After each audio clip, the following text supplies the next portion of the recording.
Being recorded for posterity.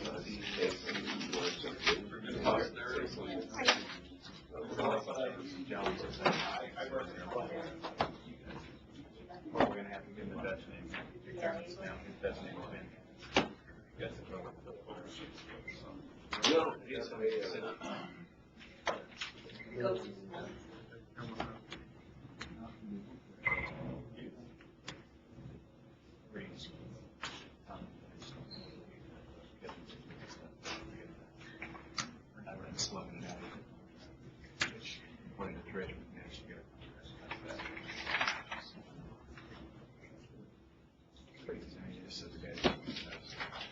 That is, I'm sure. Out of all of this, I guess this is it, huh? This is it. You're live. All right, let's just get started. Good morning. Good morning. This is design build training. This is a follow-up on the design build. I'll call it the 101 training we did about 2 years ago, where we talked about design build delivery systems and how to do it, why it's a little bit different. Bill and his team are working on a design build 2.0, which gets more into the details and how it's done so we can be better at what we do and give you a better understanding. This class is intended to be kind of like a 1.5 version. It's taking everything we learned 2 years ago and saying, okay, 2 years ago we heard that design build delivery systems are going to be the model of the future. You're going to see more of these, and they gave us statistics of the percentages of jobs that will be run under this model. From an operations side, we kind of heard that and said, okay, let's see.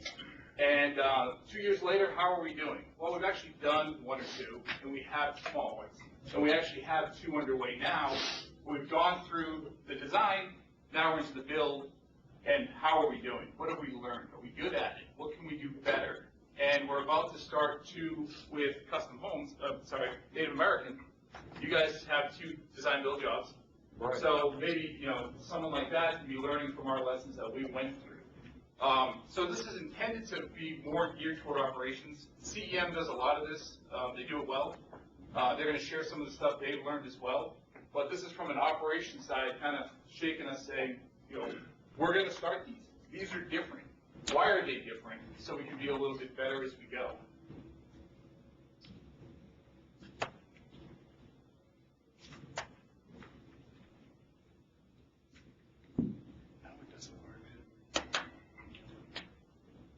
arrow should work. You're on the wrong screen. Oh, the outside.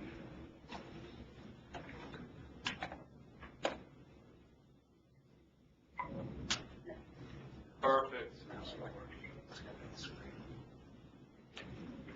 So it's all about change. Okay? So back in the day when Kitchell first started, we were a hard bid contractor. Back when Sam started, we bid hard work, we build hard work, and we got pretty good at it. And then Kitchell evolved into CM at risk. And the reality is, if I asked the question, everybody would probably raise their hand and say, yes, to be highly successful in this market, you have to be different to be highly successful in this market, right? Different way of, different approach, different way of thinking. Everything's a little bit different. Same building a hospital, same understanding what it takes to build a hospital, but the way you behave in the CM at risk environment is a lot different than hard bid.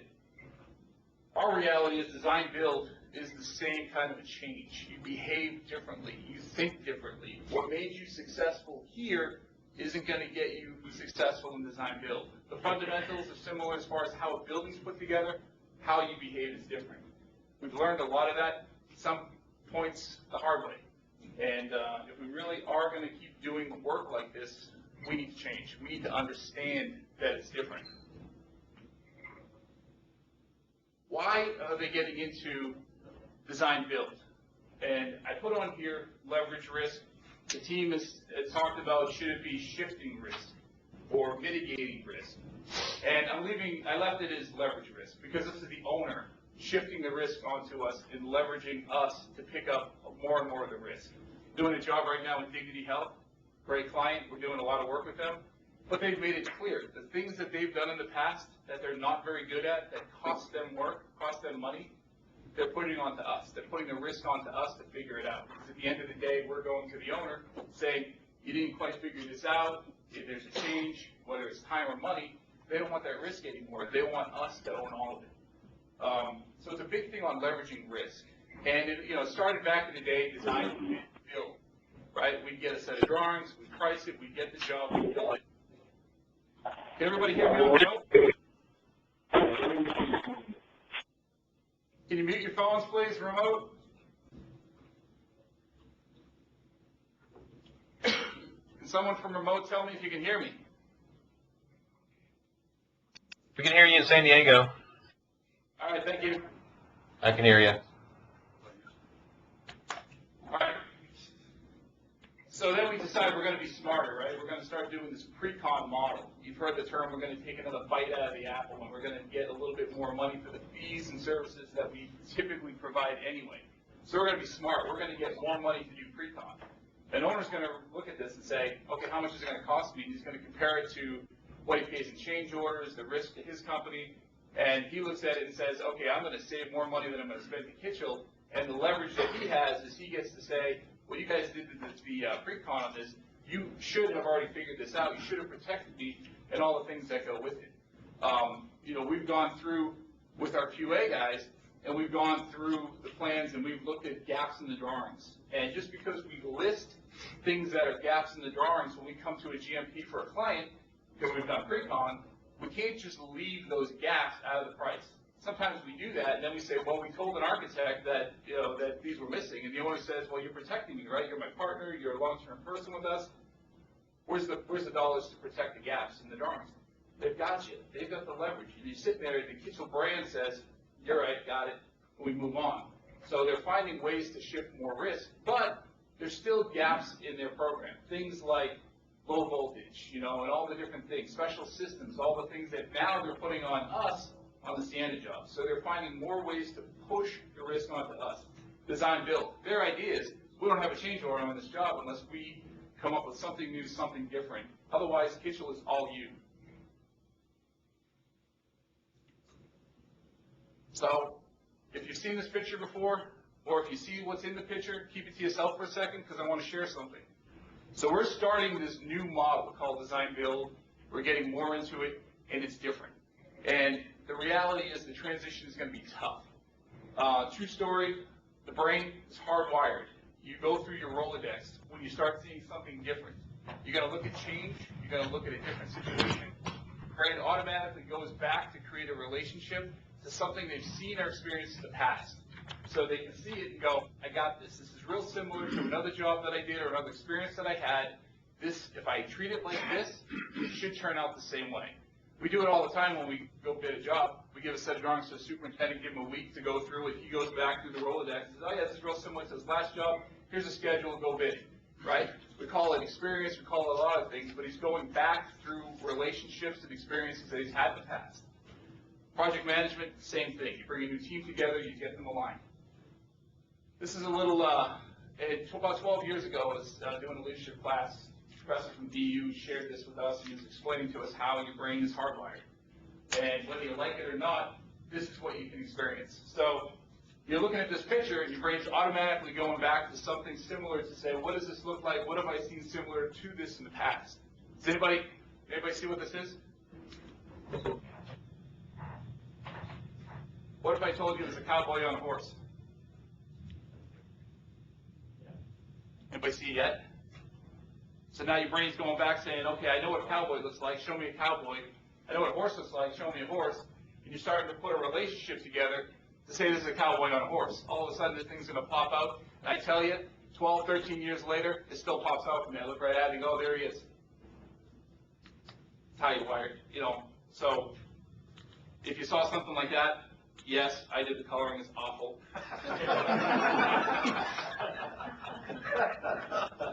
But before I shared this slide to put into this presentation, one of the people in my job said, I still can't see it. So for those of you that still couldn't see it, that's what it's supposed to look like. So when you go back to something like that, you start recognizing what it is, and you say, oh yeah, it's a cowboy on a horse. I got it. The same is going to come true for us builders who are typically going in, looking at a set of drawings, estimators going in and pricing it, going through the same thing they've been accustomed to, relating this new experience to something they've done in the past. It's going to be hard. It's going to be different. It's going to take work. It's real good to be awful at it. It's okay. It's probably pretty easy to be somewhat good at it and stub your toe along the way. But, you know, if you want to be great, you're going to have to put effort into doing this different building model. So what we're going to talk about today is we are going to do a design build 101. We're going to spend a little bit of time doing that. For those of you that see the great report from last time we did it, said we want a little bit more of it, we're going to give it to you. It's about a 15-minute little presentation on what design build is. And for those of you that weren't in the original training, you get a little taste of that right now. We're also going to talk about lessons learned, because what have we learned in the last 2 years in the jobs that we've done, and as we're starting to do more of this. Our idea, guys, is to share what we've learned, you know, some of the truths about it. It's not intended to slam the job, because these are great jobs, you know, but we're doing a lot of things right.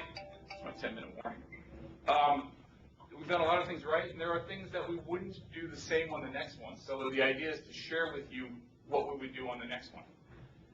And we're going to take a look at, as we start doing future projects, what would we do differently. So we have a panel here.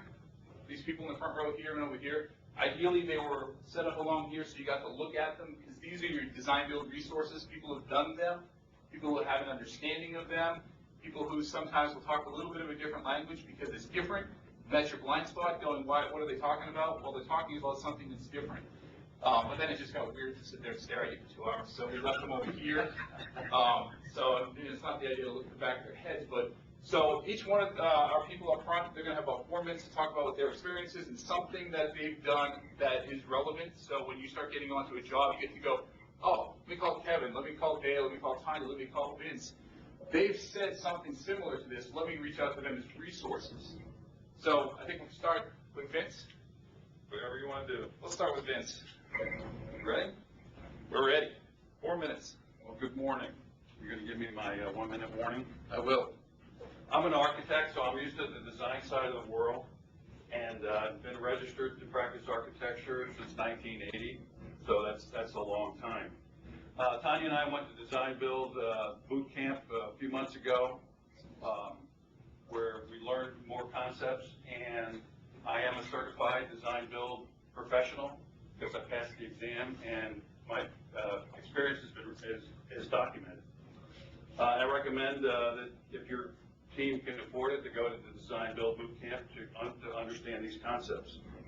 As Mike said, design build is different than the way we've done design bid build and the way we practice architecture, the engineering, and so forth. It's a different world. I had the opportunity to sit in the architect's Oakcroft Winslow's office while we're doing the Sienna project. It was a learning experience, a lot of positive things, and of course, you know, you learn. I think you learn more from things you don't. That you make a mistake and you say, well, I'm not going to do that again. So you learn. Every Monday at 1 o'clock, we had a 2, 3, 4, 5-hour meeting, however long it took, with all the designers, the HVAC folks, heating, ventilating, air conditioning, structural engineers, and everybody participated and cooperated with their disciplines, and everyone challenged each other as to, is that the best way? Is that the best approach? Is that the best method? And most of the team members were very respectful. Like, we challenged the code expert that we had on the team. They never pushed back in the sense that, no, that's stupid, that's dumb. They went back, did the research, came back and said, no, we stand firm. Or, you know what, there are other ways to do it. And we were always challenging each other. And a lot of the things I learned, and design build is different because it has to be a trust relationship. We're not doing this anymore, saying, well, the architect is a dummy, the contractor's an idiot, and so, I mean, we do that when nobody's around, but, you know, you're in a marriage. And you have to be a good dance partner. One of the analogies we learned in design build school was, you have to dance together, and you have to work together, and you have to cooperate with your differences. One of the things I noticed in one of our partners, the way they worked in silos. They would go off and do their thing, and that's how the old practice of design. You go off and you do your drawing, and then you bring it and you share it. Or you come up with a number and then you bring it back. Design build is supposed to be more cooperative. It's kind of like baking a cake. You're mixing the mix, and you're kind of looking at what's happening as it's happening. In design build, you want to capture the genius of your team. And design is a right brain process, and construction is a left brain process. It's logical. And when you cooperate with those differences, you have genius. Okay? I think the best definition I ever heard of genius is when you can use both sides of your brain, you actually become genius. You have to be quick in design build. You have to do, like Mike said, you got to fill in the gaps. You know, I learned from Dale how difficult it is to try to do estimating without all the information. You've got to be able to fill the voids. You've got to be able to support your partners. You've got to know what's not there. You've got to use your experience to get there. I learned from Clark. Clark was an amazing director. He is an amazing director. And he read everything, knew everything. He was respectful. He was cooperative. He pushed with dignity and respect. And he always challenged you to do better. Our Arcot Winslow architect partner, Marie, phenomenal. Strong leader. You have to have strong leaders. She knew when to start, she knew when to stop, she knew when to push, she knew when to move on. I'm only halfway done. Yeah.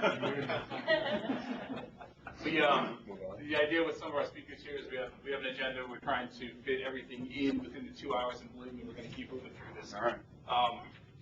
If you have any questions, save it for the Q&A. If you want follow-up, Vince is always available to go lunch. Next, let's talk to Tanya and Dale. Which one wants to come up next? How about Dale? Yeah. All right. Because this is the evolution of where we're going. It would only be one row. Are you sure? I got this from the Chandler team. So I was fortunate to be an estimator on both the Chandler project and the Sienna projects, and had a lot to learn. There was, I'll tell you a bit why I prefer the design build process. We showed a couple of slides back how we have the hard bid process, and then we have the CM at risk process. Under the hard bid process, you tend to have limited communication. You have limited communication with the architect, you have limited communication with the owner, unless it's an official RFI, you can't just pick up the phone and call them. And you have a set time to get all your questions answered, and then you have a set time to get your budget done. And internally, you only have maybe 2-3 meetings internally with your project team. You have your in-house review, you have, during the midday, everyone's in the boiler room together, and then if we're lucky to get the job, I pretty much am able to go and set the plans down on the table and say, go to work, project team. So that's not optimal for us. We get by with that, I believe. CM at risk, it invites more communication, but it's also limited because a lot of times it's as Vince alluded to, we let the architect go and design the projects. They come back to us, we tell them how much it costs, we redline their drawings, tell them what they should do better. They go back, they redesign it, and that process is tedious, and also it allows for a lot of miscommunication. So what's neat about design build is you have an open line of communication with all the players. So from your project team, your internal clients, to your external clients being the owner, and funneling that through the architect and your engineers and consultants, it just creates a lot of back and forth communication. And that's what I really like to be a part of. It's really exciting to develop those relationships, and it is relationship driven. So you can't get off on the wrong foot, or if you do, you need to right yourself quickly because you're in it for the long haul. A lot of these projects take 1 to 2 years to develop. So you really need to be good partners with your teams. So that's a big learning, lesson learned on Chandler and Sienna. The other thing that is difficult about design build from an estimating point of view is, Vince alluded to, we have the cost issue. And we usually define what that cost is either during the proposal stage or once we do the design drawing stage. and you still haven't developed construction documents yet. And so what I've learned on both projects is there's a lot that happens between design and a lot that happens between construction documents.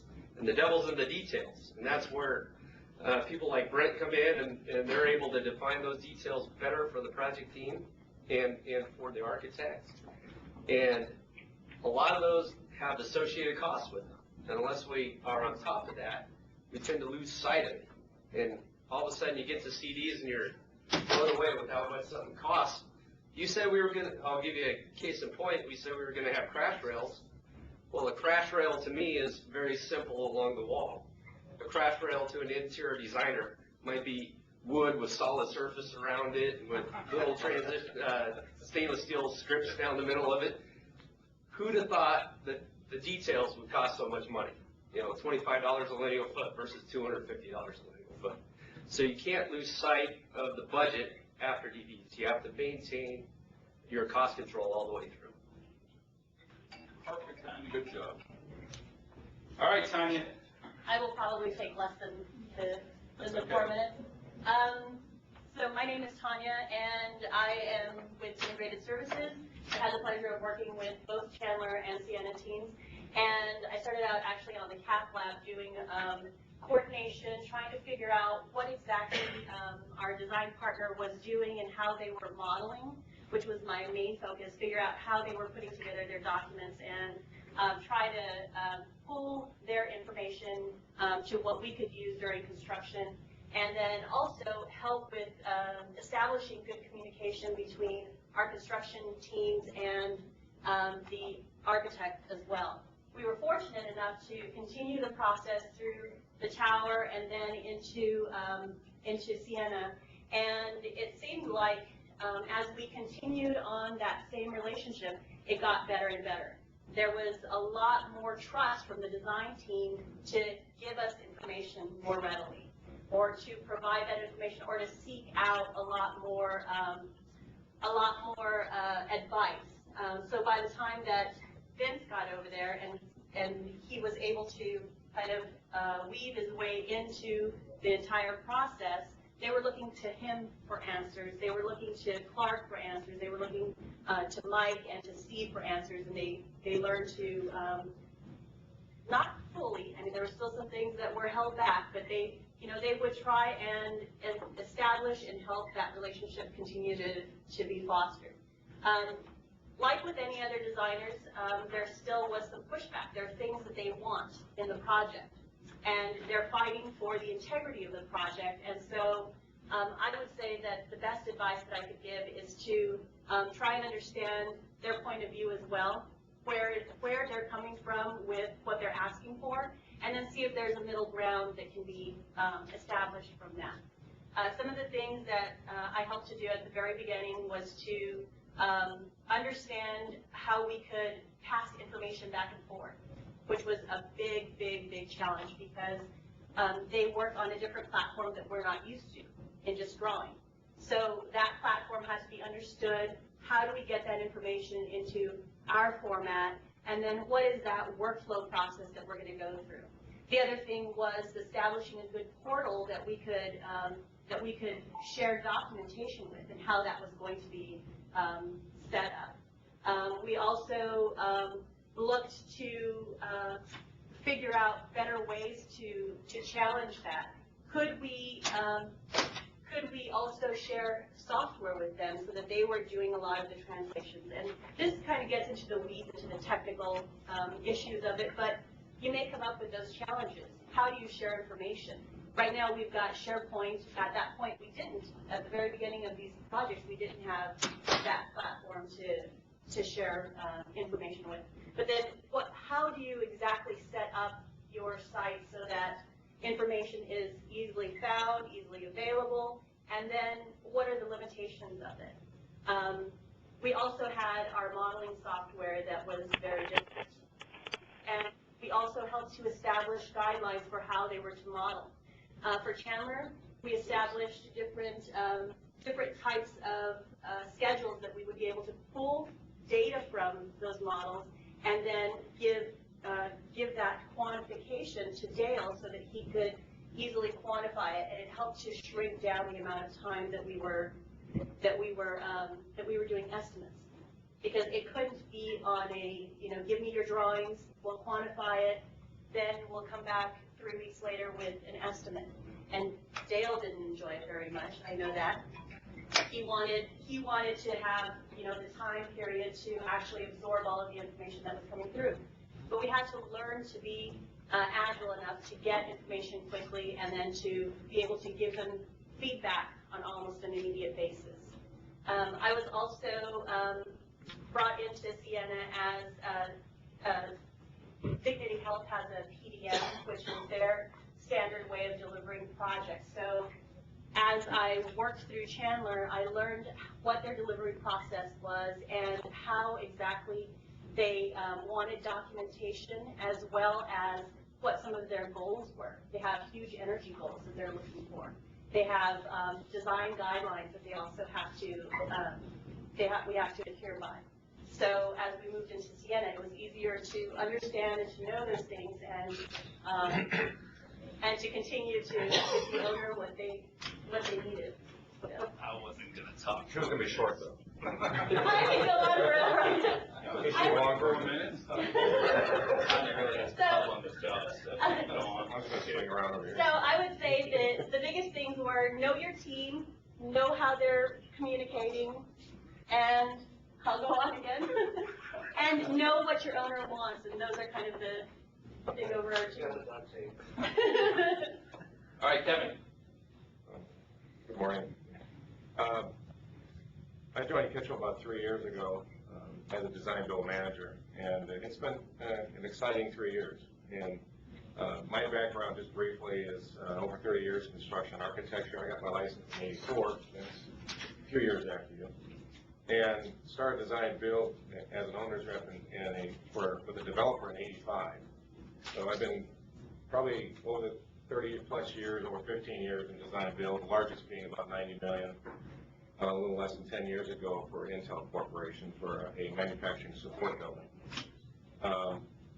Design build for me is all about understanding owners' expectations and managing those expectations with the design team, engineers, and then the contractors. Over the years, I was fortunate enough to hire many architects, engineers, and contractors and trade contractors and put those teams together and help the teams work together to accomplish the goals of the owners, really. So for me, it's really understanding the expectations of the owner and the projects, and understanding how to work with architects to deliver and stay within the perimeters of the expectations being made, the budget and schedule, their function of the building and the form. Currently, I'm working on some lab projects, research projects at ASU. These are small projects in the JOC program, but I'm also working with them to try to move those projects to design build so that the designers are underneath us. I like design build. I prefer design build because I like managing the risk. I like managing the total process. As a builder, I've done many years at CEM risk as well. We always end up with the issues anyway. It seems like it's always comes back to us as our responsibility or risk, or it becomes an issue where you don't want to throw the architect under the bus because you need to work with him later. So you end up kind of swallowing some of those issues and absorbing them. So I prefer to be on the top end of that, helping the architects and designers understand how they can be successful and helping the whole team. So that's basically my small background. Thanks, Kevin.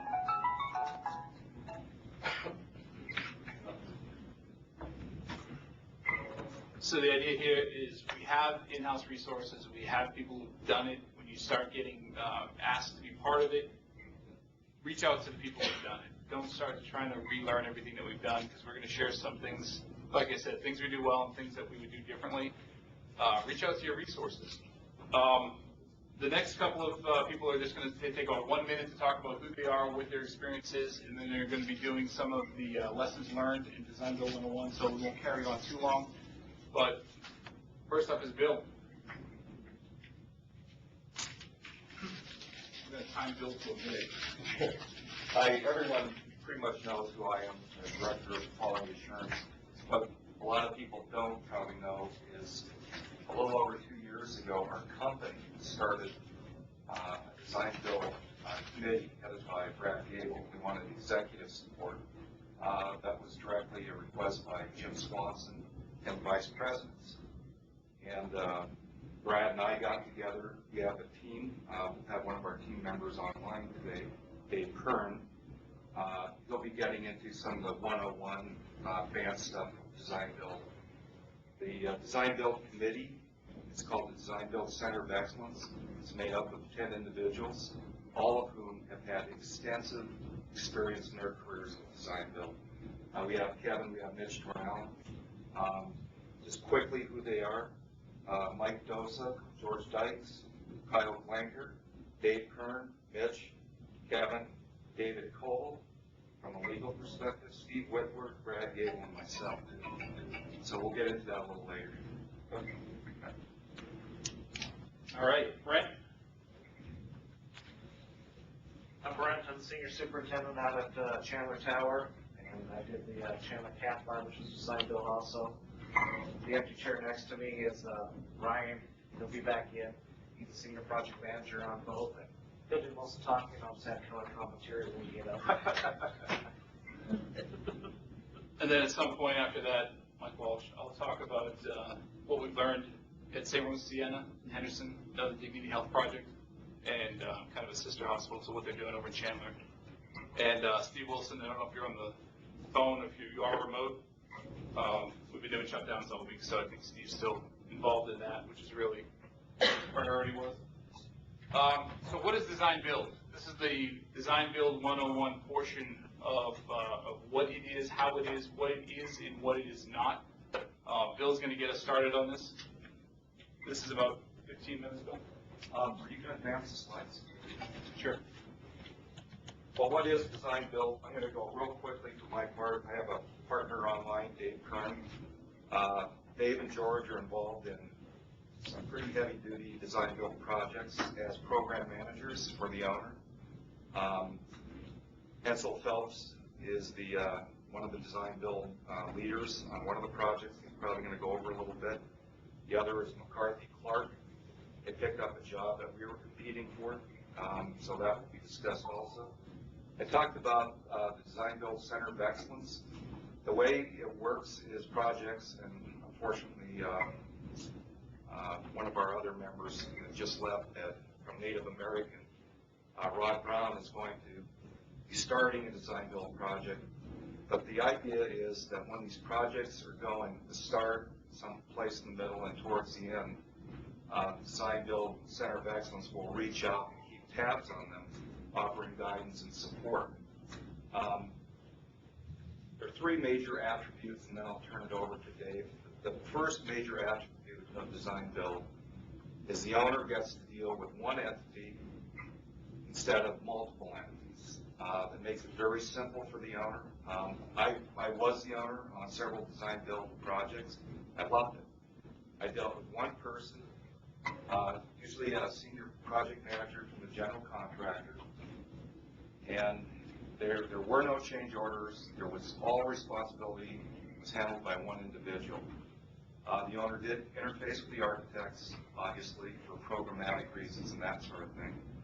But the lead guy from the general contractor, the design build lead, knew all the costs and all the schedules, could guarantee me that whatever the architect was telling us was doable and buildable. It was an awesome thing. The second major thing about design build is this concept of master builder. A lot of people that are younger think this is a new concept. Actually, this is an ancient concept, design build.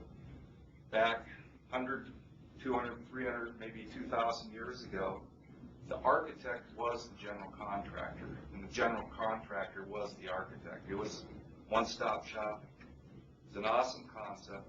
It started fragmenting kind of early in the 19th century, later in the 20th century, due to the complexity of building. Legal liabilities were shifting. And now it's just the opposite. Legal liabilities are forcing the general contractor and the architect to come together again. Simply, we can't handle the liability of bad design. and the owner can't handle the construction defect situation as becoming more and more prevalent. So, we're kind of going back to the future. The third major attribute of design build is keep going. It's really an integrated process versus a linear process. Linear process usually have extreme waste someplace in the process because one hand doesn't know what the other's doing. In an integrated process, everyone's developing it together. So design build is inherently lean. You've all heard that term. It's inherently integrated. So those are the three major concepts. Dave, are you on? Yeah, I'm here. Can you hear me? Yeah. Could you speak up a little louder? Okay. Anyway, I'll hand it over to Dave Kern. Dave Kern's currently involved in some heavy-duty projects, design, build, delivery. Dave is with CEM. CEM will be our partners on the KCI design build projects. They do that day in, day out. They are the experts. So a good part of Kitchell actually has had this expertise in-house for many, many years. Dave, take it away. Dave, there's about 10 minutes for this part. Okay. Will somebody yell at me when I start running too long here? Can everybody hear me okay? Yep. Okay. Well, first of all, just a little background on myself. I have gone to the boot camp like quite a few other folks have done and passed the test. So I'm a design build professional, lead AP. I have a degree in civil engineering, been in the business for 30 plus years. Actually started with a version of design build back in my early career with Fluor and a delivery method called engineer, procure, construct, which is a form of design build for some major petrochemical and refinery type projects. And my role right now is the justice market leader for CDC or for CEM. And in that role, we are looking at quite a few different approaches to design build. And I'm going to talk to you about a couple of examples here this morning that we have had the opportunity to work on. We were the criteria architects for a couple of major projects with California Department of Corrections and Rehabilitation. And what the criteria architect does is basically provides the design build entity with their requirements. Basically sets the performance requirements that you design and build to.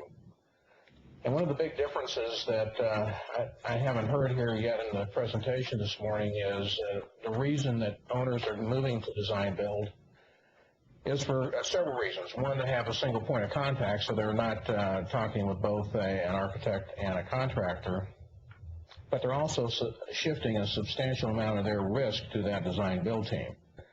So you need to understand that. You and the architect are the team. As someone mentioned before, there's really no RFIs. You can't say that owner, your architect produced bad documents, you owe us a change order.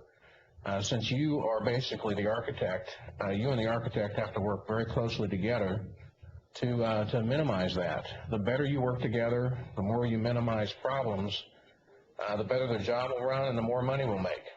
That's as simple as that.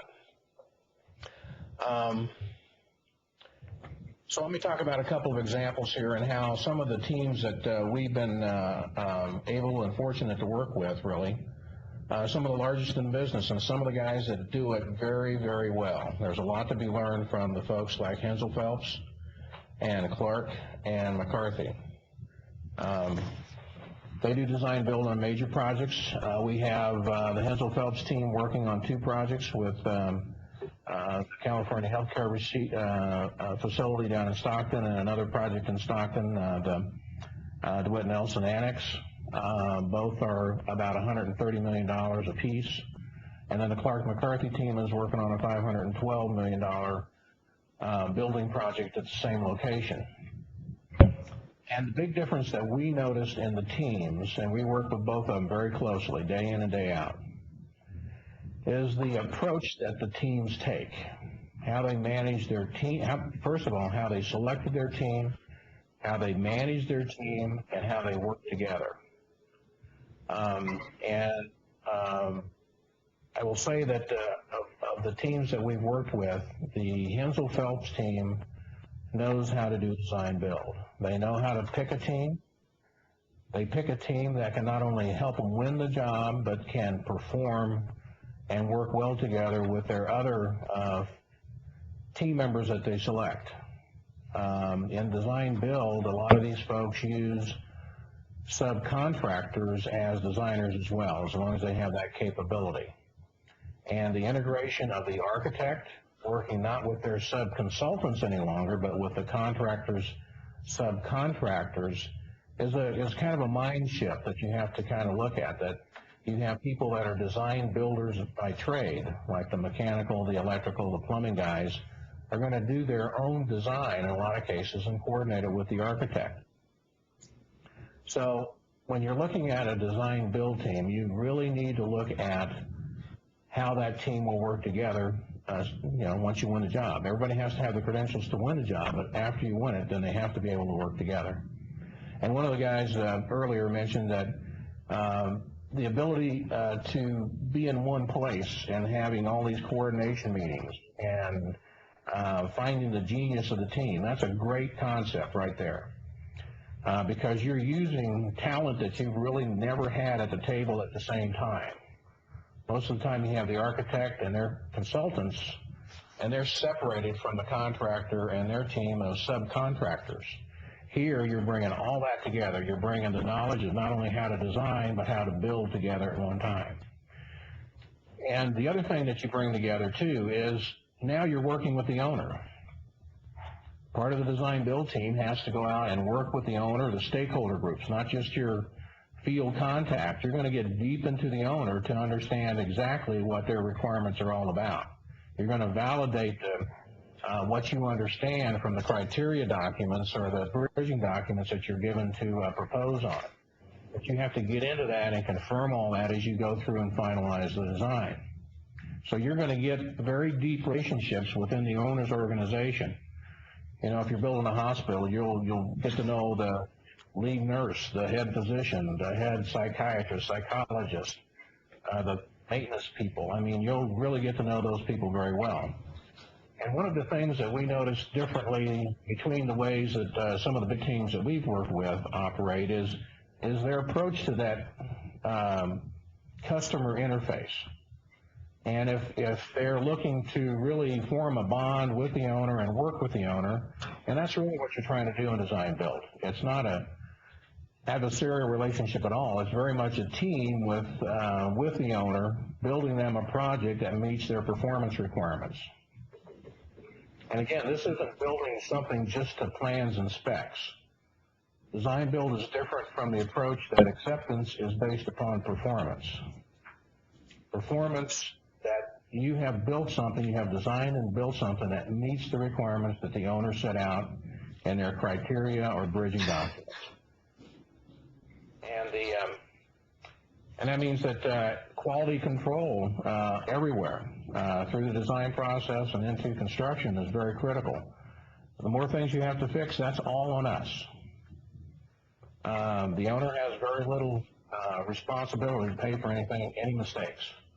The only thing that they're going to pay for is if they say that they gave you one criteria and they changed their mind and they've changed the scope of the project. Then they owe you a change order. But pretty much anything else is within our responsibility to manage and control. So it's important to keep good records.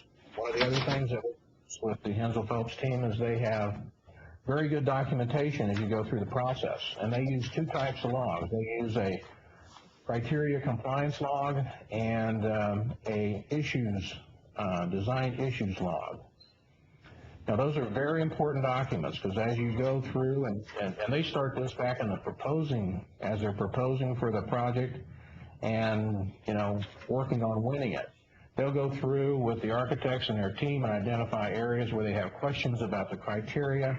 They have different ideas about how the criteria can be met than maybe is what is indicated. So they're going to keep a record of all that stuff. And as they have the opportunity to ask questions either through the competition process or after they win the work with the stakeholders. They will define those and keep a record of who told them what, when, where, and how, kind of thing. And then the other thing that always comes up too is as you're finishing the design and creating the core construction documents, you always have issues that come up, and tracking those issues and getting those issues resolved in a timely manner is really the secret to moving the process along well and getting you from design and into construction in a rapid way. So those are two kind of basic concepts that we really want to hit on. Is the focus on the owner. You got to give them the project that they have asked for. It doesn't do us any favors, basically, to shortcut something and then have the owner say, well, that doesn't meet my requirements. It's best to make sure that you have met the requirements from the beginning and that the system you build performs as intended. One thing that the big difference that we saw also was the Clark McCarthy team basically used the approach that more of a general contractor in a hard bid situation. They were, okay, owner, this is what you told me you want, this is what you get, now get out of my way, kind of thing. And they were a little less, quite a bit less tactful and had very different management skills and approaches than what the Hensel Phelps team. One of the big things that design build team needs is a design leader with good leadership skills and good interpersonal skills. There's going to be, this is a very dynamic process. It moves very quickly. You have a lot of players that you are not typically used to working with. You have owner organizations that are probably going to give you conflicting information and giving you conflicting direction, and you have to sort through all that stuff. So it takes a different kind of person than a traditional superintendent that's going to ramrod the job. So you need to think about that in the formation of our team and who's leading our team and how the design is managed. I use the term design management, and this is another a little different concept along the way too. Don't allow the architect to go off and work on their own directly with the owner. That will get you in trouble. You need to be involved in those meetings. You don't need to be in all of them, but you have to keep a close tab of what's going on, and you need to know that the architect is keeping track of those design issues, making sure that the logs are maintained, that answers are being received from the owner, that those answers fit in with your budget, because this is a very dynamic process, so there's a lot of things to consider in this that you don't have to consider in other delivery methods. The other thing is that was of interest to note with these major contractors that we were working with, design build teams, is how they use their architect and how they use their subcontractors and the approach they use to management. One treated them very much like a partner, and my belief is that you will have a much better job if you treat everyone as partners. One of the teams basically treated them as subcontractors and kind of bullied them around and used them when they thought it was appropriate, in their opinion, not necessarily when they didn't listen to the team and basically use the people at the appropriate times in all cases. So in some cases they were kind of fighting against themselves and making some poor decisions because they didn't involve the team in the decision-making process. So just to kind of recap a few of the things here, because I think I'm running past my 10 minutes here pretty soon. Picking the team is very important. You have to pick a team that can help you win the job. You're looking for A players. A design build project is not a place for anybody but an A player.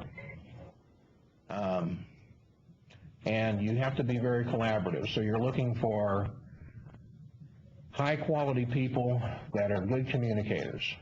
They're not afraid to argue their case and lose and go on and do something that is what the team thinks is the best idea, because you have a lot of different opinions around the table, and you're going to get, your job as leading the design build team is to get the best solution. And the best solution has a lot of aspects to it. It has to be the right solution so that you meet the performance requirements, has to satisfy the owner, and it has to stay within budget. There's a lot of things you're managing here in a very dynamic environment as you're designing the project. Your estimators have to be able to, as someone said before, see what's not there.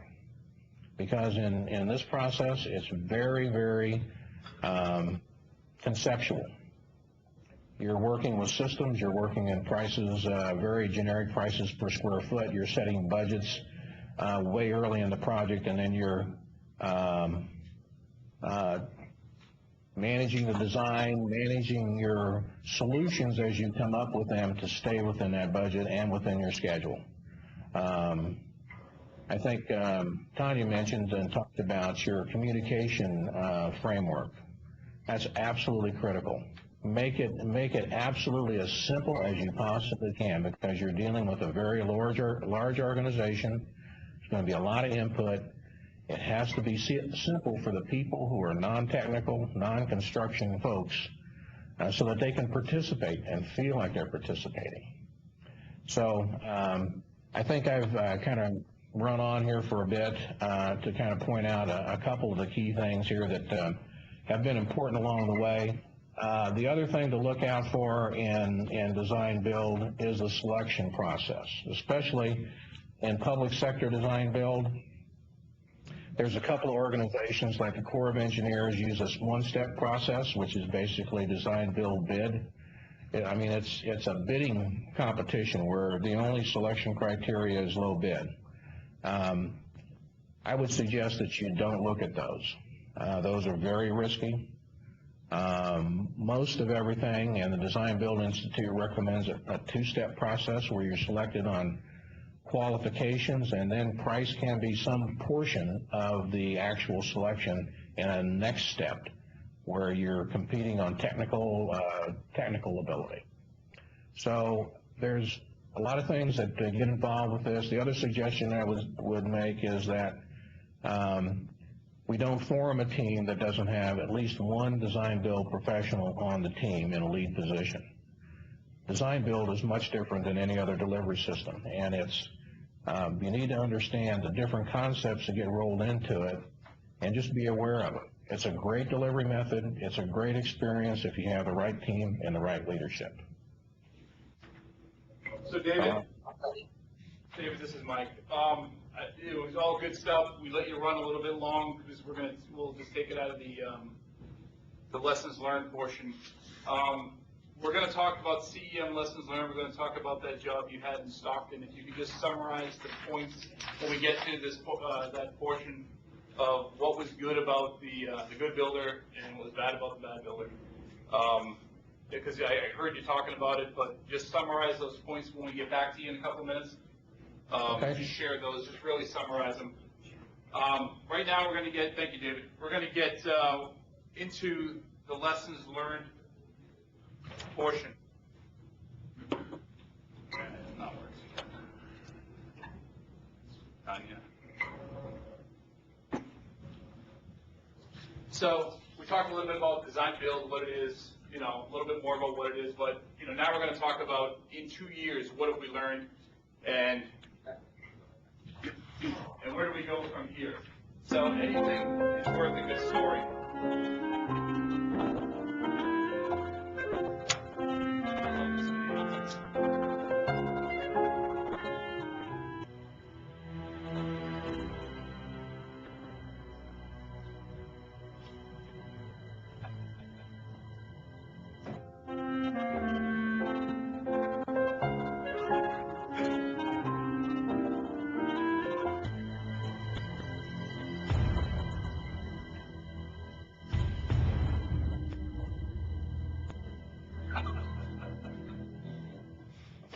So they shared this a while back as we started doing the Chandler Design Build, and it's really actually pretty appropriate to how we think, what our conception is of the architect's going to work for us. We're going to grind them. We're going to get our stuff. We're going to treat them like a sub. We're going to hit our deliverables. Nothing could be further from the truth. You go back to what you know, and you handle it like a sub, and you start grinding on your architect and holding them to what you want. There's just so much resistance in this thing. And I appreciate Ryan letting us share this with everyone again, because he's going to share some of what he's learned in the last couple of years, talking about the Chandler Regional Medical Center. I guess that picture of lessons learned was a young boy about how There's old? no sound again. Fish. Can you hear us? Hello? Oh boy. What are they saying? David Kern says there's no sound again, but Chris says I can hear fine. Mike, There was no sound in that video, maybe that's. Okay, well you might have, there was no sound in the video, maybe that's what you heard, or what you were waiting for. Can hear you now. But a lot of people can hear now. So let's start talking about lessons learned, things that went well, things we would do different on the next one, and use the Chandler Regional Medical Center as an example with Ryan and Brent. 15 minutes.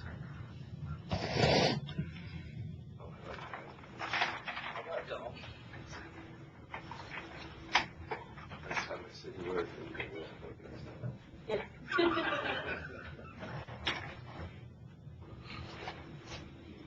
Anybody know some more gray hair he got from that video? Thanks for pointing that out. I'm sure you're going to be fishing right now. Appreciate you giving us the opportunity to share with you a little bit. I gotta say that the last couple of years has been a pretty eye-opening experience for both of us, I think. Brett and I have worked on projects in the past that at least the CA portion of the projects were handled in kind of an integrated project delivery method, architect living in our trailer, and that somewhat prepped us for this. But I think if you think that you understand how architects work, Before we go there, let's give them an overview of the job, since that's our first bulletin point we're supposed to talk you're about. not going by board. Mike spent all that time doing it. Obviously, we're on the Chandler Medical Center Tower right now. It's about an $80 million design build budget, 79, 78 million, somewhere in there. It's 180,000 square feet of new building, 5 stories plus a basement. Before that was a little $3 or $5 million Chandler cath lab project, which is a 2-story job that we started out. The design build process is taking me there, so it's kind of where we're at right now. We've been through design, we're into construction, we've got steel going up, we've got about 5 floors erected. And that, I'll let you go back. Who's your steel contractor? Shut up. Wait.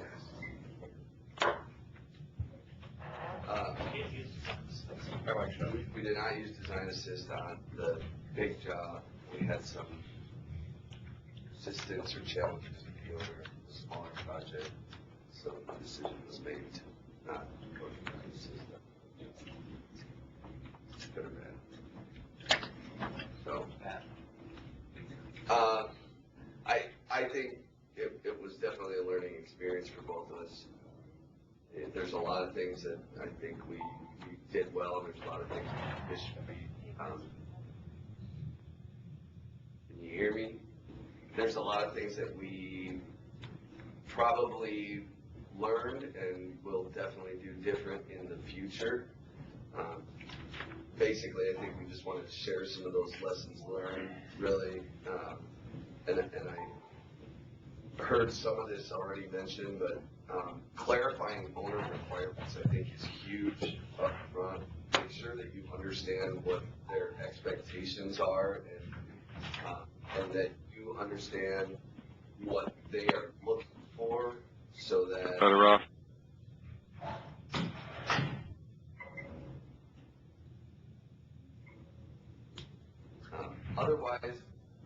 Otherwise, at the end of the project, they are going to feel like they did not get what they were looking for, and maybe on your end, you thought you understood what they were looking for, but it was never clarified. So we find that on this project especially because this client has design guidelines.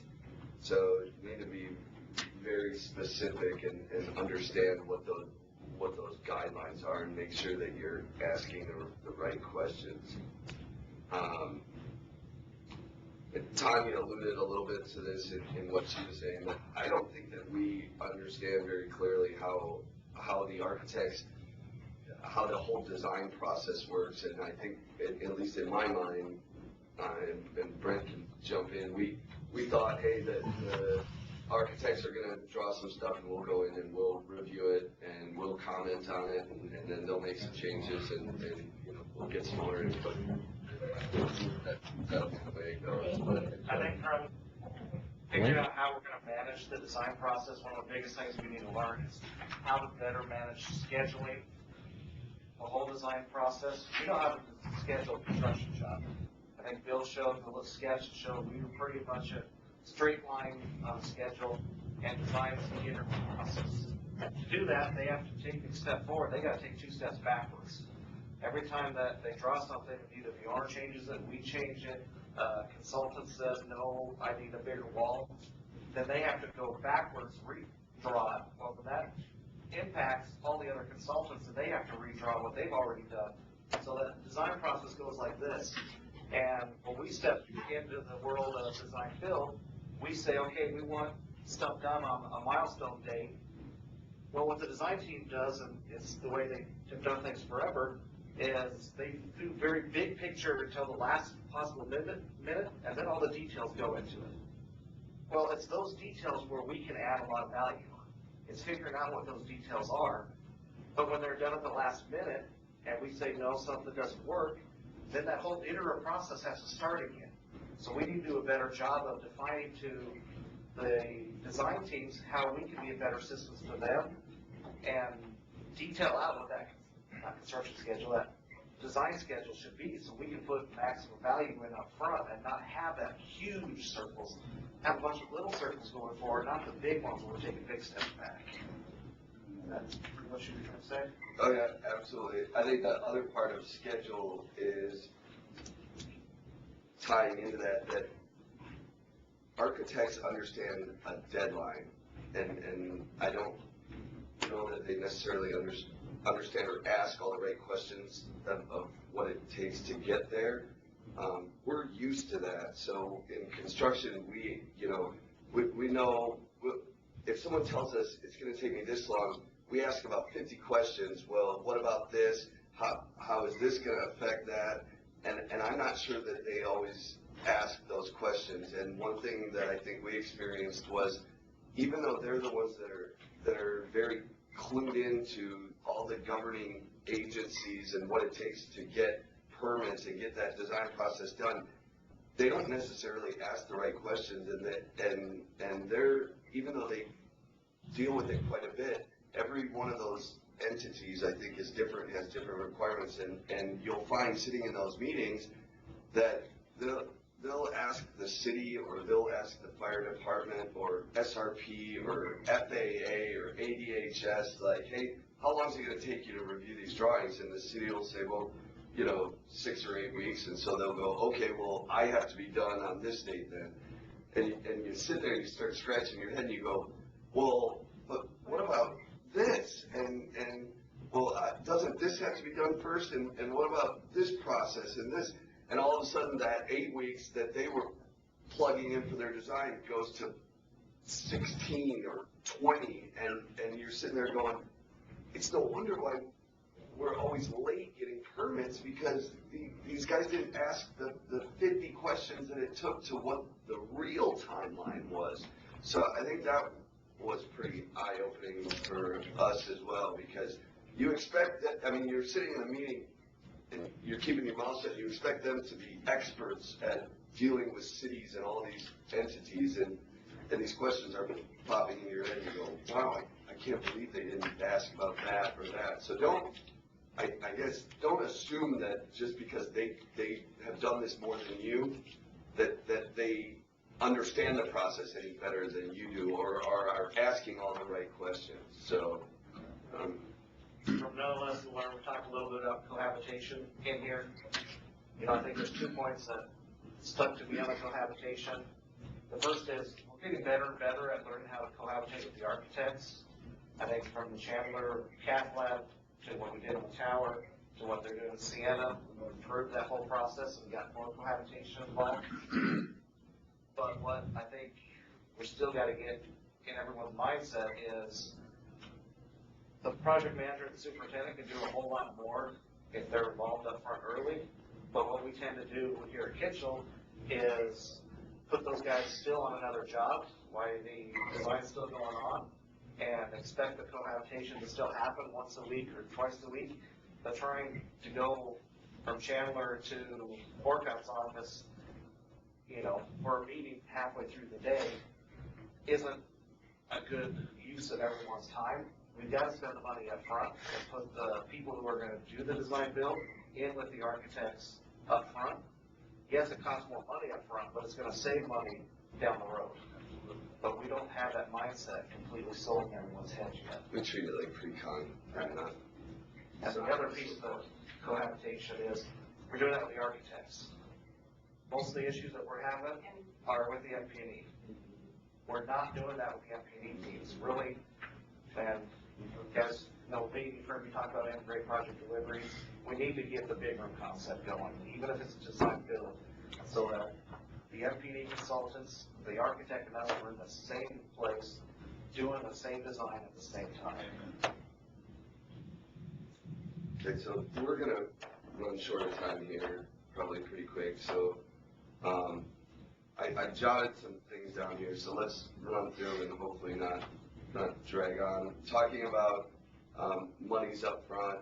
One thing that was incredibly positive on our job, and I thank Vicon and Tanya for it. We clarified with the owner up front that we wanted to pothole all the underground before site utility design was done. We went through and potholed every known existing underground utility, and then Vicon modeled all the underground existing utilities. We provided that model to the civil engineer. They used that information in conjunction with their design, and then we redrew a 3D model of all the new with the existing, did the clash detection.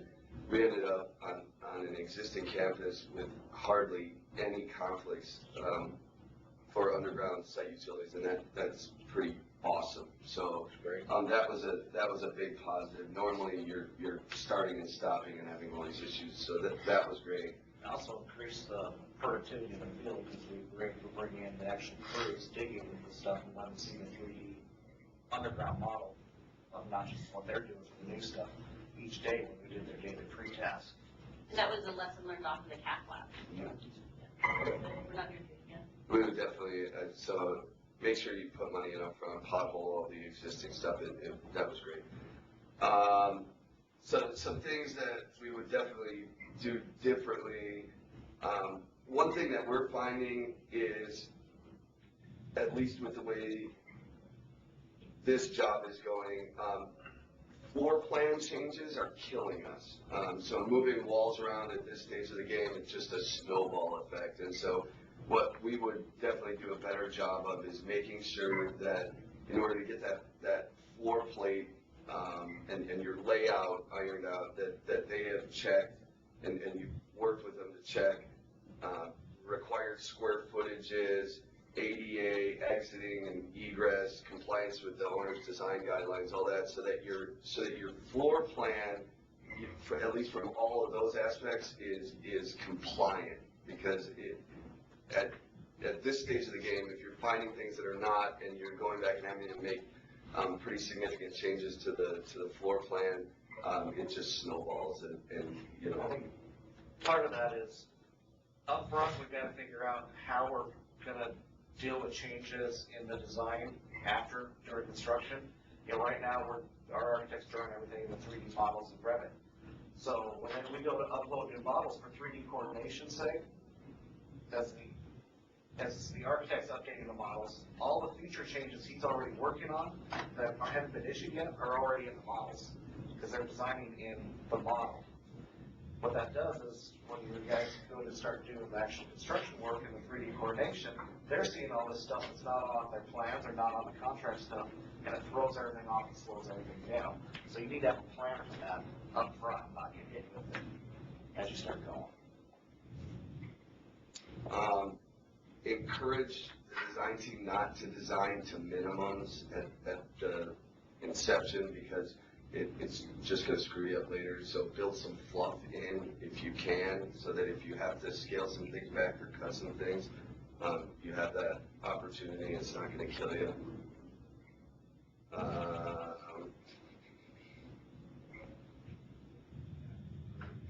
The documentation is huge. I mean, it'll kill you later on.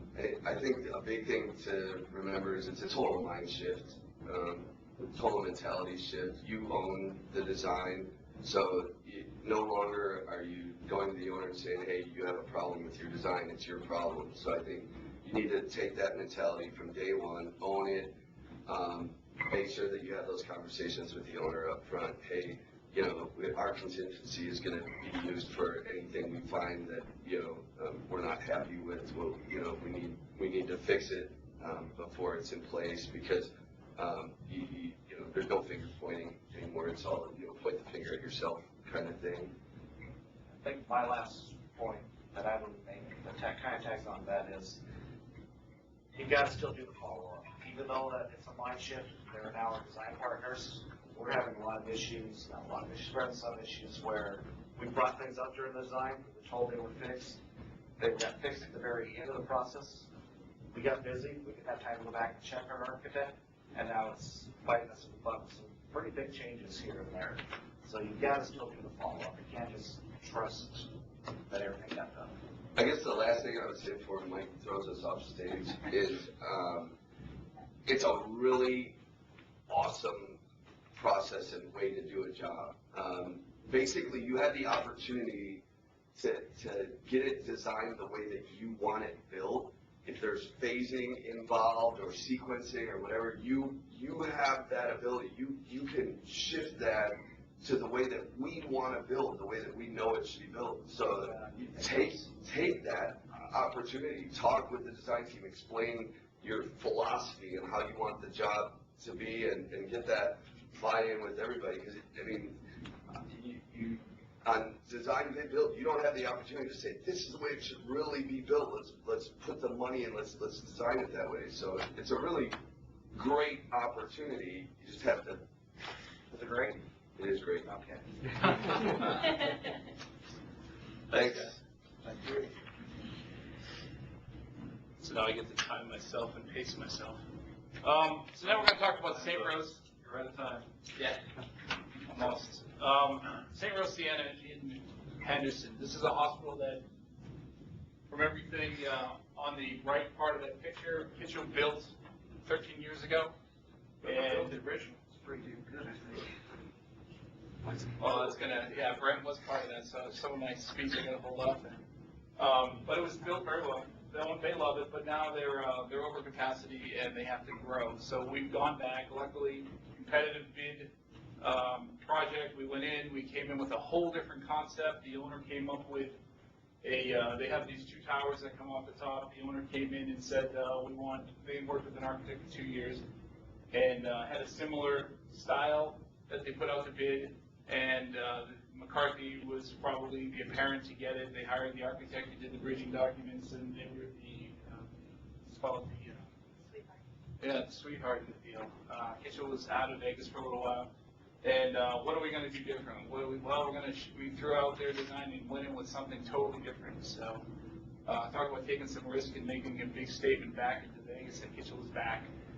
We took the model off of Chandler, and a lot of the lessons learned, a lot of things we said we couldn't do. And we came up with this concept, and we sweetened the deal by putting a NICU on the back of their hospital, something they really wanted to do. And we said we could do it and still go within budget and with a pretty aggressive schedule. So we went in tight and went in aggressive. We won the job. We started around March with the NICU, the design date, March of 12. September of 12 with the NICU construction, 254,000 square feet of new, 34,000 square feet of renovation.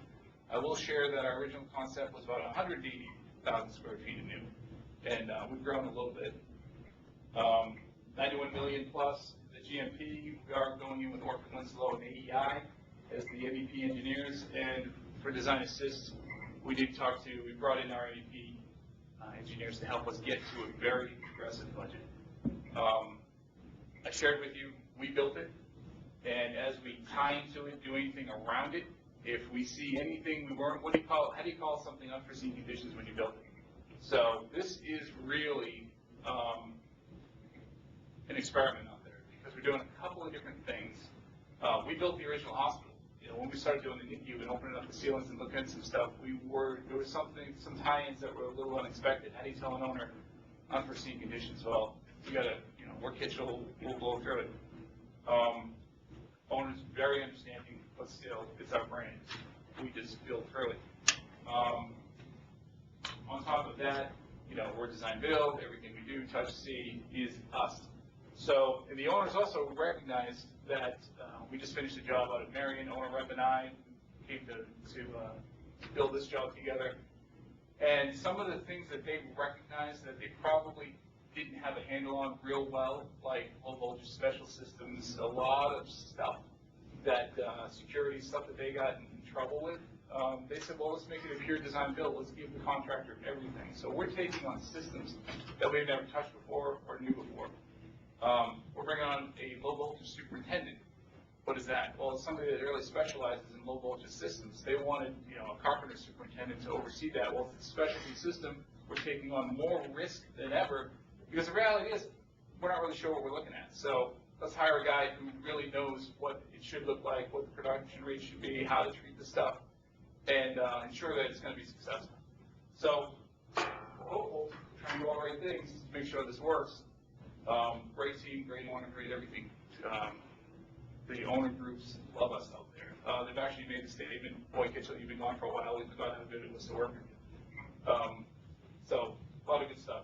But there's a lot of lessons learned that we learn along the way. I'm going to share some of what works out there and some of things that we would do different on the next job. And it's intended to help you guys learn for your next ones. What works for us out there is Clark Sauer.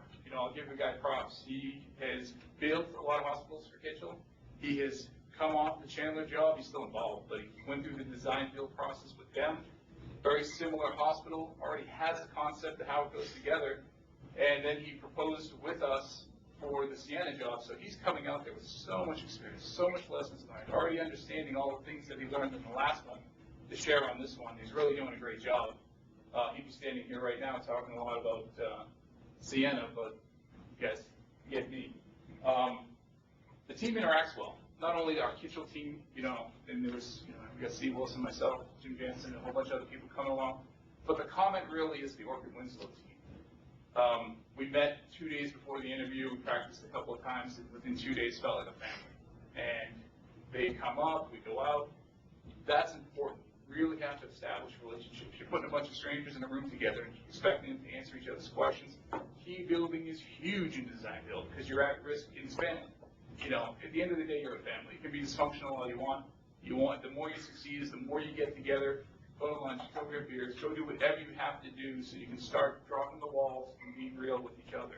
There's going to be people that get offended all day long, but if they realize it's about the project and not the person, you're going to succeed even more. That's huge, and that's something that I think we do really well on our job. I talked about lessons learned with Chandler, how to work together with OW. They broke the ice with OW.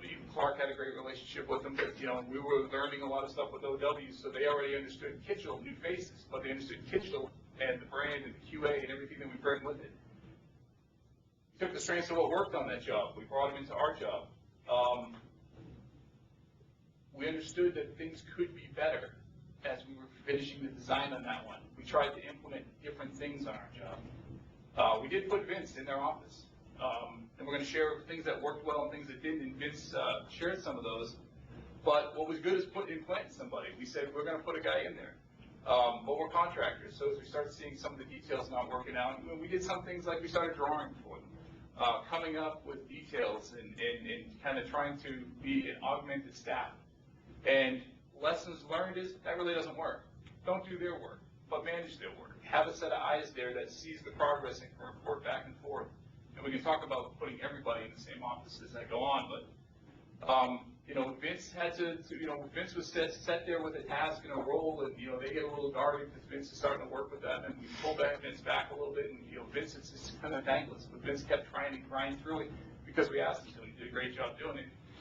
We do it different on the next one, though. We would oversee, manage, and give them information, but we wouldn't try to jump in. You know, we were trying different things because the old things weren't really working. They weren't all great, so we're going to keep trying to fine-tune them and do them better on the next one.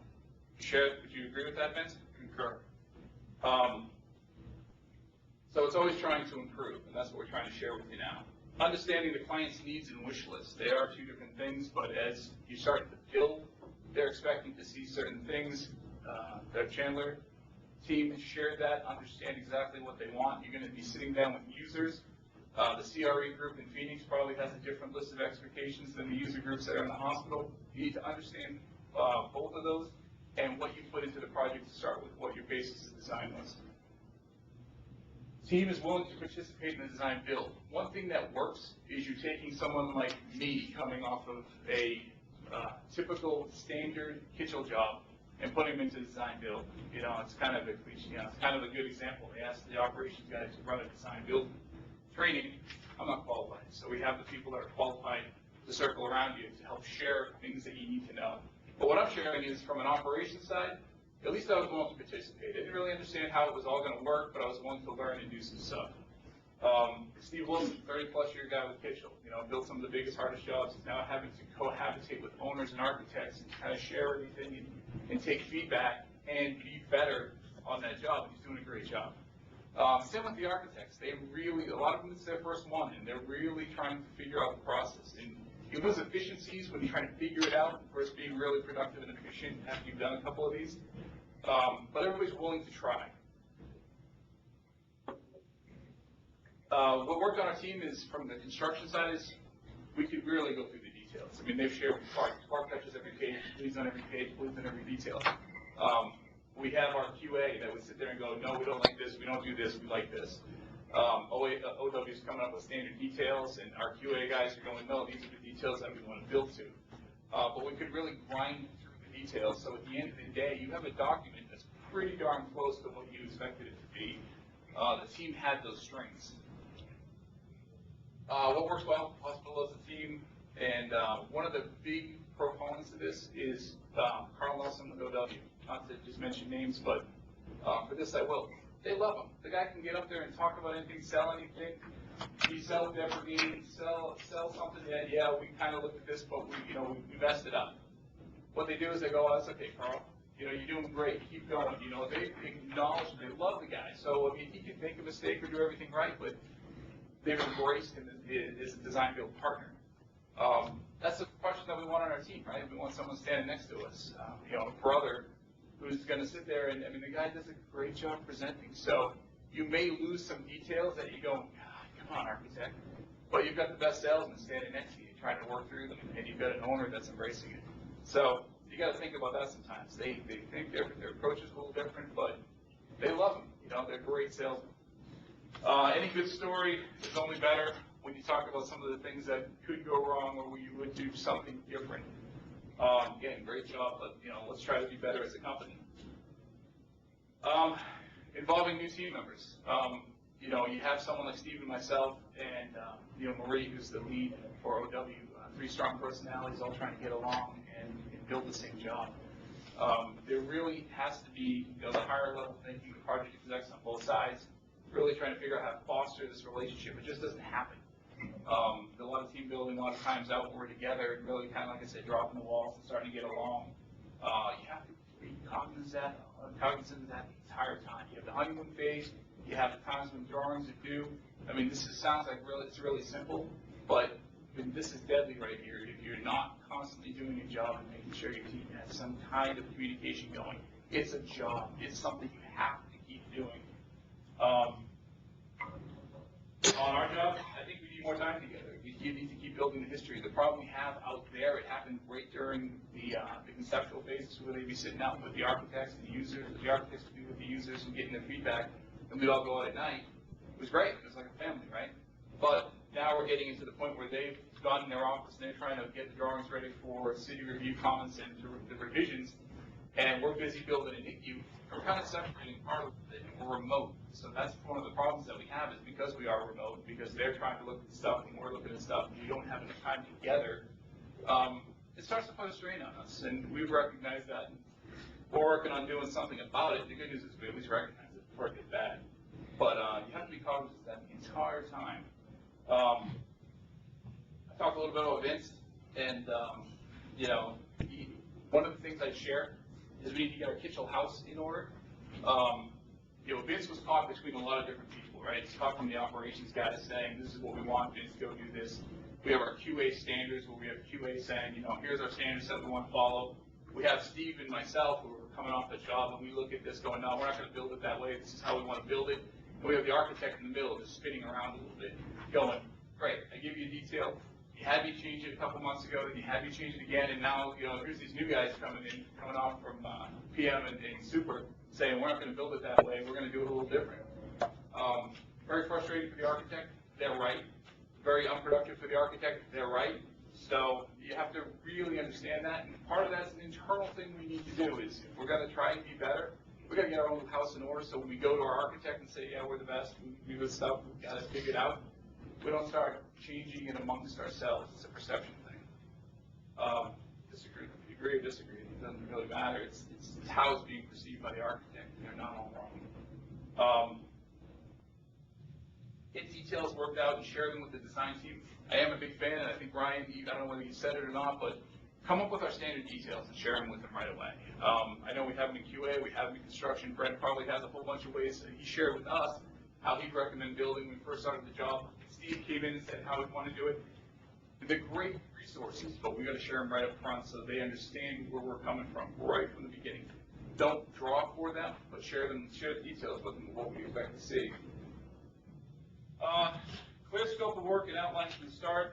Brian shared a little bit of this, but a clear basis of design and a budget. You know what you put into the job. So what happens is you come up with this job, you've got a budget, you get the job, hey, everything's great. First thing you do is you work with the architect, you set up a bunch of user meetings, and they just run wild. And you're sitting in, you have the basis of design, and you really, I'm going to say it this way, didn't share that level of detail and ingrain in your architect, yeah, we only have this many bed gas outlets on the wall. We're going to go in there only saying 5, just come up with a number. And the users are going to push for a 7 outlets. You're not sitting there early flag going, yeah, do you really need that? Because we have 5, and let's figure out what's right and wrong. Outlets, lights, things like that. So, great. So CEM shared that as well. Understand what it is going in, and keep it pretty straightforward with your client. I think Dale shared that. You got to understand what you have, meet with your clients and architects. But when your architects start going in, and they're gonna keep their user happy. Why? Because they're pre-programmed to do that. That's how they've always been with their users and kept them happy. But now they work for us. So really, who's their client? We are. But we hired them to interface with the users because they're really probably better at talking that language. So how do you find this right marriage? Yeah, you're sitting next to them, but it's they're coming up with all the wish lists, and then when it gets put on paper, it's actually, in their minds, it's what they own now when you're doing these drawing reviews. Then you go back and do a budget and find out you're over budget. You're in trouble. You've already lost. So really have to understand what it is that you own when you're sitting down with the architect. Make sure that they understand your estimate as good as you do as far as quantity-wise, because you can get in trouble. We got in trouble. We got burned a little bit. It is a fast-track job. So as the architect's trying to communicate what the user wants, and it's on there for review, and you're just got time pricing it, but they've already seen it once, there's a little bit of stress that goes on with the users thinking that they own it. So know it, communicate it, be very transparent with this part. You say it's marriage, you say it's dance, you say it's whatever, you have to be transparent with your numbers. Senior leadership. So on our job, Steve Wilson and I were finishing 2 jobs when we started doing the design. We finished 2 jobs, we burnt out, trying to get back into the game, and the design was going on. We keep saying, take the senior people, put them on with the design team. We don't do it as practice. We need to do it. We need to do a better job at it because we're get to the point where you're playing catch up, trying to understand what's going on. And then instead of what you do is you go out to the job team, you go out to the field, and you learn the documents. You're trying to say, yeah, I'd like to build this different. Well, it's kind of too late. You've had the chance to do it during the design. We need to rethink how we do that. Set up the job site off the sooner. We shared about the big room. One thing we should have, could have, would have done out at Sienna is set up on day one to put the big trailer in the big room. That was our plan, but there was a bunch of reasons why it didn't happen. But set up a big trailer, set up the big conference room, get the power and the data in there, get the users to come to your house with the drawings and everything up there, do the virtual walkthroughs of the spaces with them because they love that. They're visual people. They save lives every day. This is a hospital example. You know, they're not into looking at little pieces of paper and trying to understand it. So keep selling to their strengths. They love that stuff. But get your office set up right away. It's going to cost you some money to get it together fast, but set it up and get everybody in that room together. Challenges, shared a little bit of them. You know, the communication back and forth. When you start doing remote, first having architects that you're on the drive, so they stop in and check in on you. Challenges than local jobs. That's kind of the same for most of our projects, but more so, you know, it's even accentuated with some of this design build. I shared that this job went in very aggressive, and we have it's all fast track. So we have those challenges that come with it, but they're accentuated because it's all of our risk. We nodded our head up and down and said, yeah, we can do this. So we own it, guys. Fast track projects obviously create their own risks. Like I said, there are risks. We're building a NICU while we're trying to design a hospital. The NICU, which we're going to talk about a little at the mid-year meeting, is the riskiest phase of all our phases. I'd rather build a tower any day than still a NICU because of some of the renovations and some of the work over existing people and all the stuff that went on. All the tie-ins, all the hospitals going nuts because they're doing big work again. Steve and I were focused on that as opposed to some of the meetings that we probably could have, should have, would have been in for the design. It happened, it's a fact, you know, and we're going to suffer from it, work through it, and make it up during the construction. But, you know, that's a reality that happened. Good to get the project going, processes going with a smaller project. Don't make it a big risky job with the NICU. I talked about don't design for them, let them do their details, let them draw for themselves. So I'm running over, so I'm going to wrap this up a little bit, and we're going to go into some CEM. We're going to talk a little bit more about that job that Dave was talking about with a good contractor, bad contractor, because it's really important. A lot of this is based on perception and how they behave around a client. Here's an owner's rep telling you this is how we perceive it. So to just wrap up Sienna though, great job, great client, but guys, listen to us because this is really stuff that you may be involved with in the future. We may be saying, hey, we've got a design build to be part of. You either have the skills or you don't. You're either going to be selected or you're not. You're either going to limit where you're going or you're not. So you really need to start hearing some of the stuff that we're doing because, you know, one day, like ourselves, we were asked to be part of something bigger than what we've done, and we have to think a little bit different. So pay attention with it. Next slide. Dave, are you back on the phone? Yeah, I'm here. Can you hear me? We can. Oh, good. So on the slide, we have an example of, we call it the good and the bad. This is the CEM project that you talked about in Stockton, where you have two different contractors working on the same job in multiple phases, and you have examples of what you liked about the guy that you liked, which is Hensel Phelps, and some of the challenges you had with the other builder.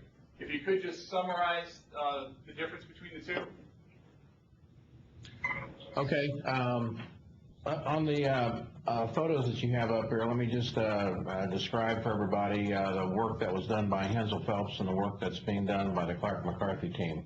Actually, everything in the center of the photos, the buildings, those long rectangular buildings, everything inside that perimeter is being done by the Clark McCarthy team. So they're doing all the housing, all the medical clinics, dialysis treatment areas, the central kitchen, the maintenance facility, facility maintenance facility, and all the interior roadways and utility distributions inside the perimeter. And the Hensel Phelps team had everything outside. They had the pads for all the buildings, all the site grading, and then they had the security perimeter, the warehouse, the central plant, all the temporary setup for the project, and all the perimeter roads on the outside, everything, all the off-site improvements. We had some highway interstate ramps that had to be redone, some signals and a bunch of other stuff like that. They took care of the standby generation, the main facility substation, and all that kind of stuff. So that's the difference in the two packages there, and the type of work they were doing. Clark McCarthy only competed for this one package that they actually won. Hensel Phelps competed for all three of the packages. And just looking down at some of the statistics here, the main facility that you're looking at is comprised of 1,722 beds. 1,622 are licensable health care, whether they be mental or medical care. They're all licensable.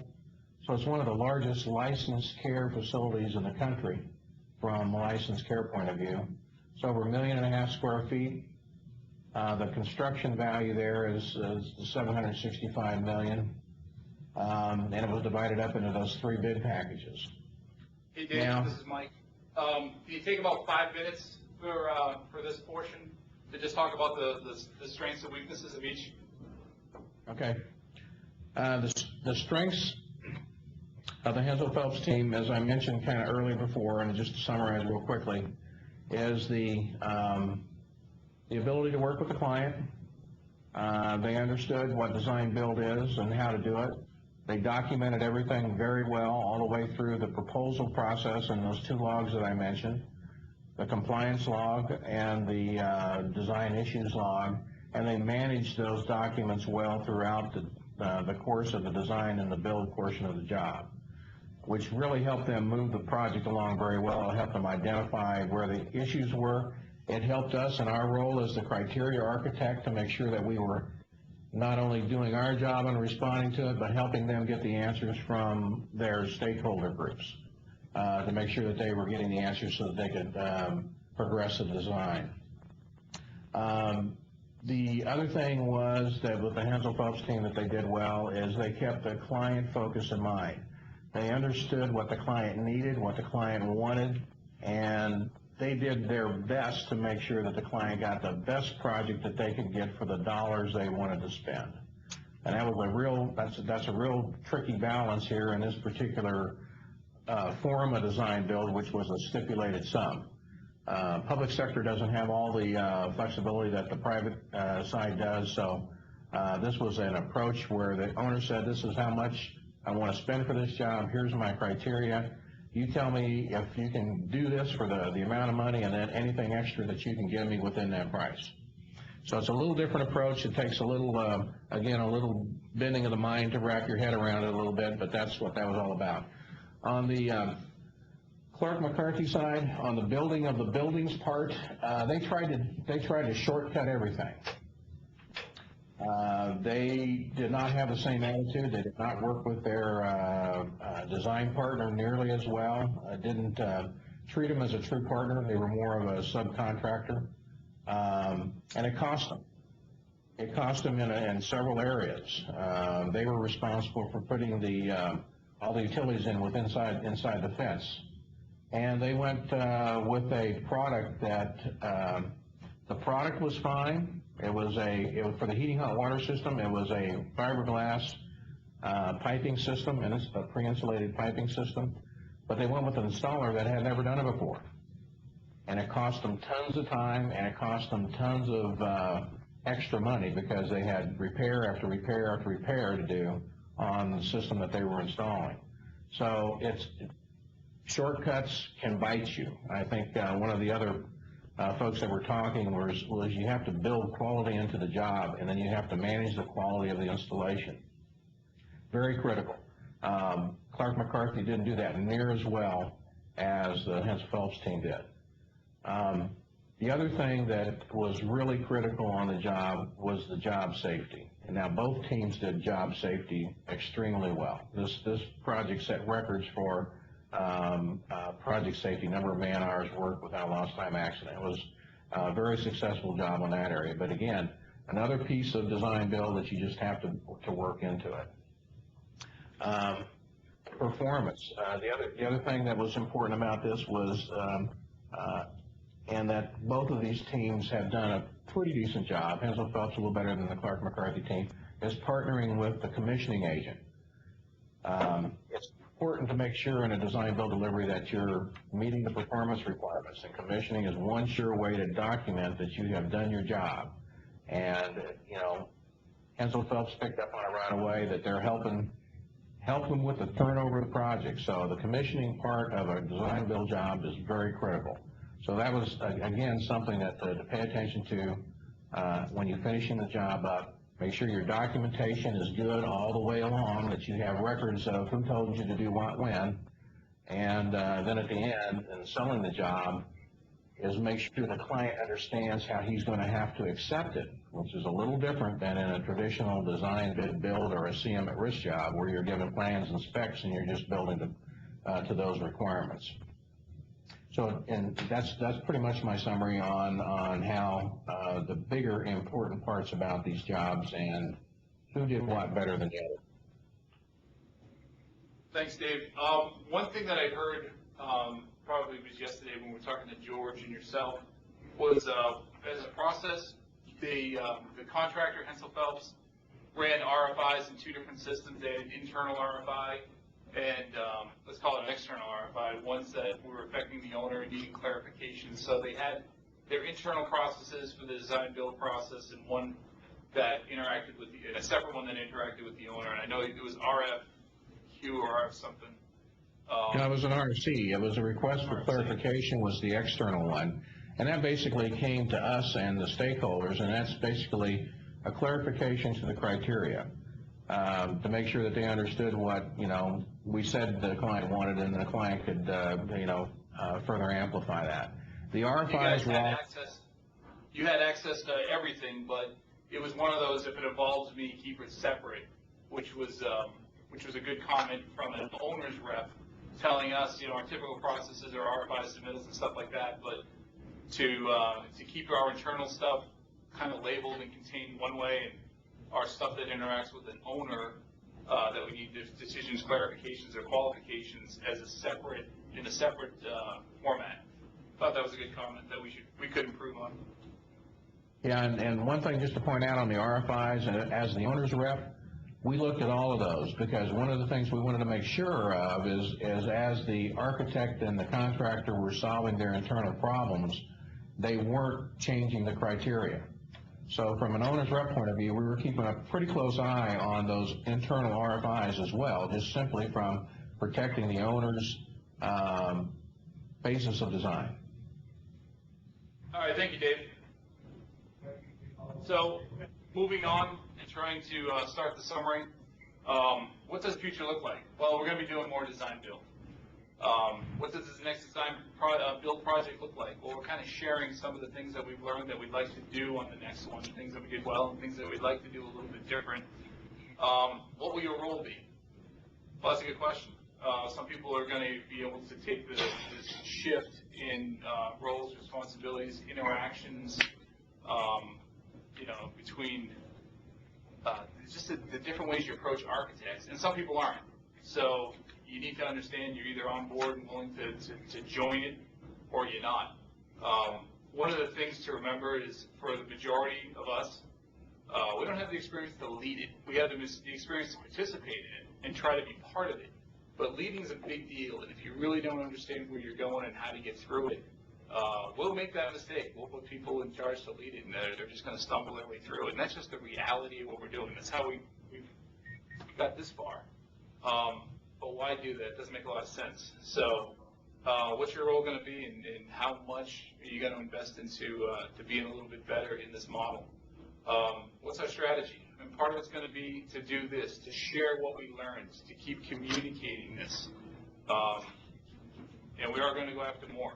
Why Kitchell?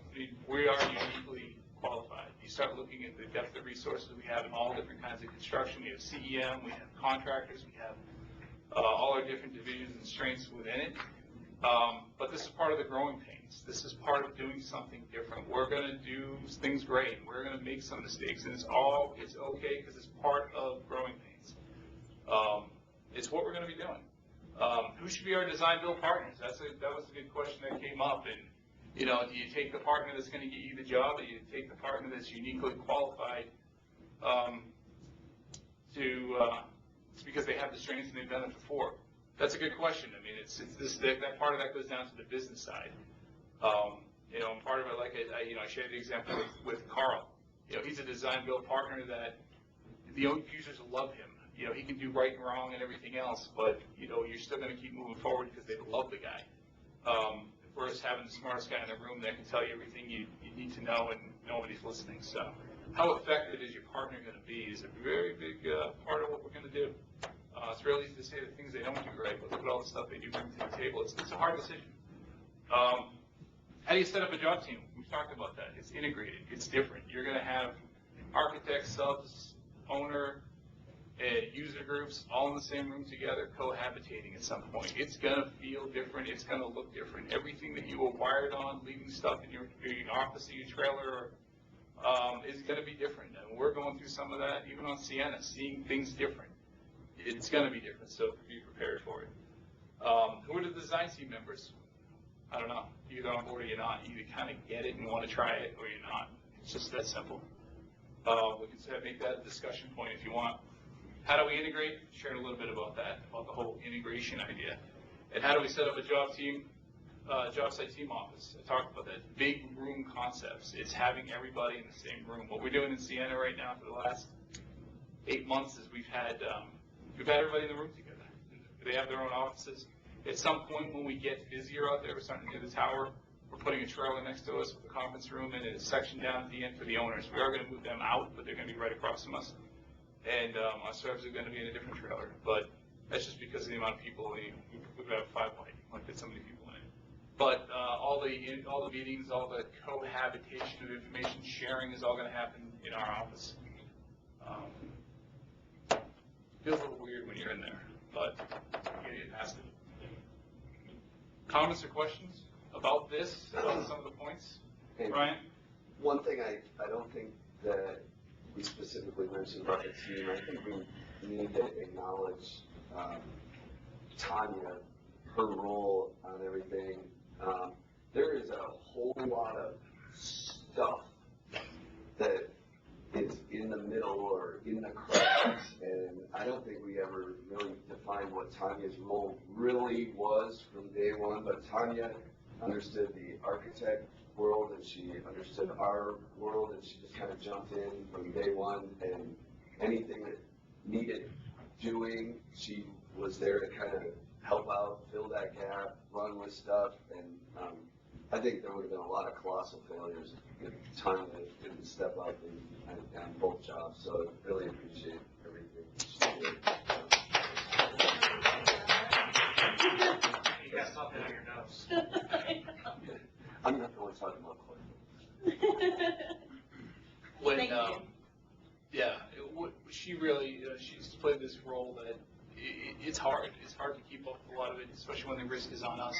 If you go off the colors testing, you look at the 4 different colors, orange, gold, green, and blue. And if you look at the blue, they're the collaborators. They like to sit there and get teams together and work on, harmony in the team. And that's a real important skill when you bring a bunch of different people in together to try and reach the goals.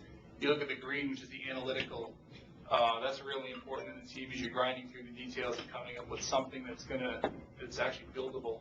You look at the gold, which is the planner strategizer, who will sit there, and there's a lot of data, and there's a lot of follow-up, there's a lot of detail that needs to be organized and communicated. High skills you need with a gold type personality. Then your orange, which is your aggressive, the doers and the ones that jump in and just get started. You're going to hit these deadlines. You're going to be pushing. This isn't very easy to say one personality type is better than the other, but you definitely need to be the planner organizer. There are so many details that you have to keep up, because guess what, if you get any one of them, it's all us all day long. And one thing Tanya does amazingly, and she'll have to teach that role to somebody else, is to keep up with the detail, keep up with the grind. And it's great if you had an amazing week, but you've got a year and a half, years coming after that. Keep up with these details. That's what we do. So again, any comments, questions, things, feedback? I think there was a question online saying, what, if any, are the keys to changing our standard approach to building to be a design build mindset? Keys to changing our standard approach. I think we covered a lot of them when we start talking about how we come into the jobs. You know, they've shared, Brent and Ryan shared the reluctance to assign resources and cost early on in the job like it probably really needs. Are they asking during construction? Because we didn't get into that a lot. I don't know that there's a right or wrong answer to that during construction. I think you need to. That's something you got to sit down with your team and the design team and come up with what's going to work for your specific project with the owner.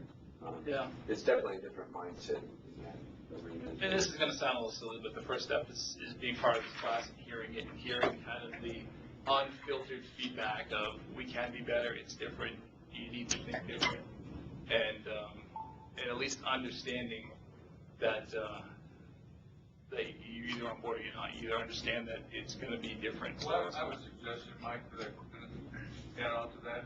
I mentioned this yesterday. In the design build school, they were just contractors. We've got to encourage our partners, our architects, engineers, and owners to go to the Design Build Institute school where they can get some background. They don't know how to play either. No, especially on the job I'm on, they used to just keep contacting their architect, and I keep saying, who's architect? And, yeah, your architect. My engineer said, oh, that's right, your engineers. And we'll get there. We have a couple of years to get there. I think one of the key things also is, and Vince said this really well to me a couple of days ago, be a servant leader. Be willing to lead and to get dirty and do work, because it is a lot of work.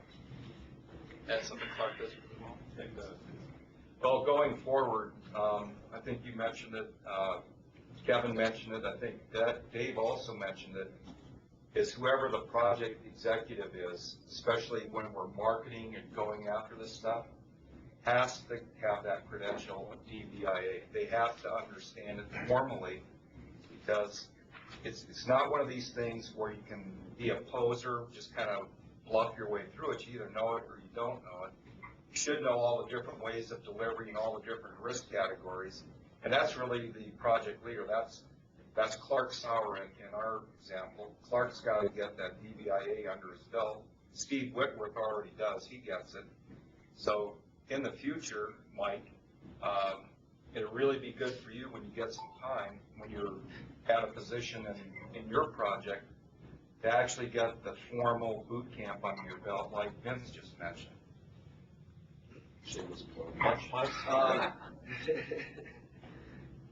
If I could add a comment to this too. I don't join you in the class. Okay. Maybe I'll teach you something. Go ahead. Okay. You know, the Kitchell is a very diverse company, and as somebody mentioned before, complaining about some of the architects and engineers kind of working in kind of their silos along the way, we tend to do that a little bit too. Within Kitchell, we have such a diverse organization that somebody knows how to do just about everything. So if there's a skill set not on your team, then look around within the company, because it's here.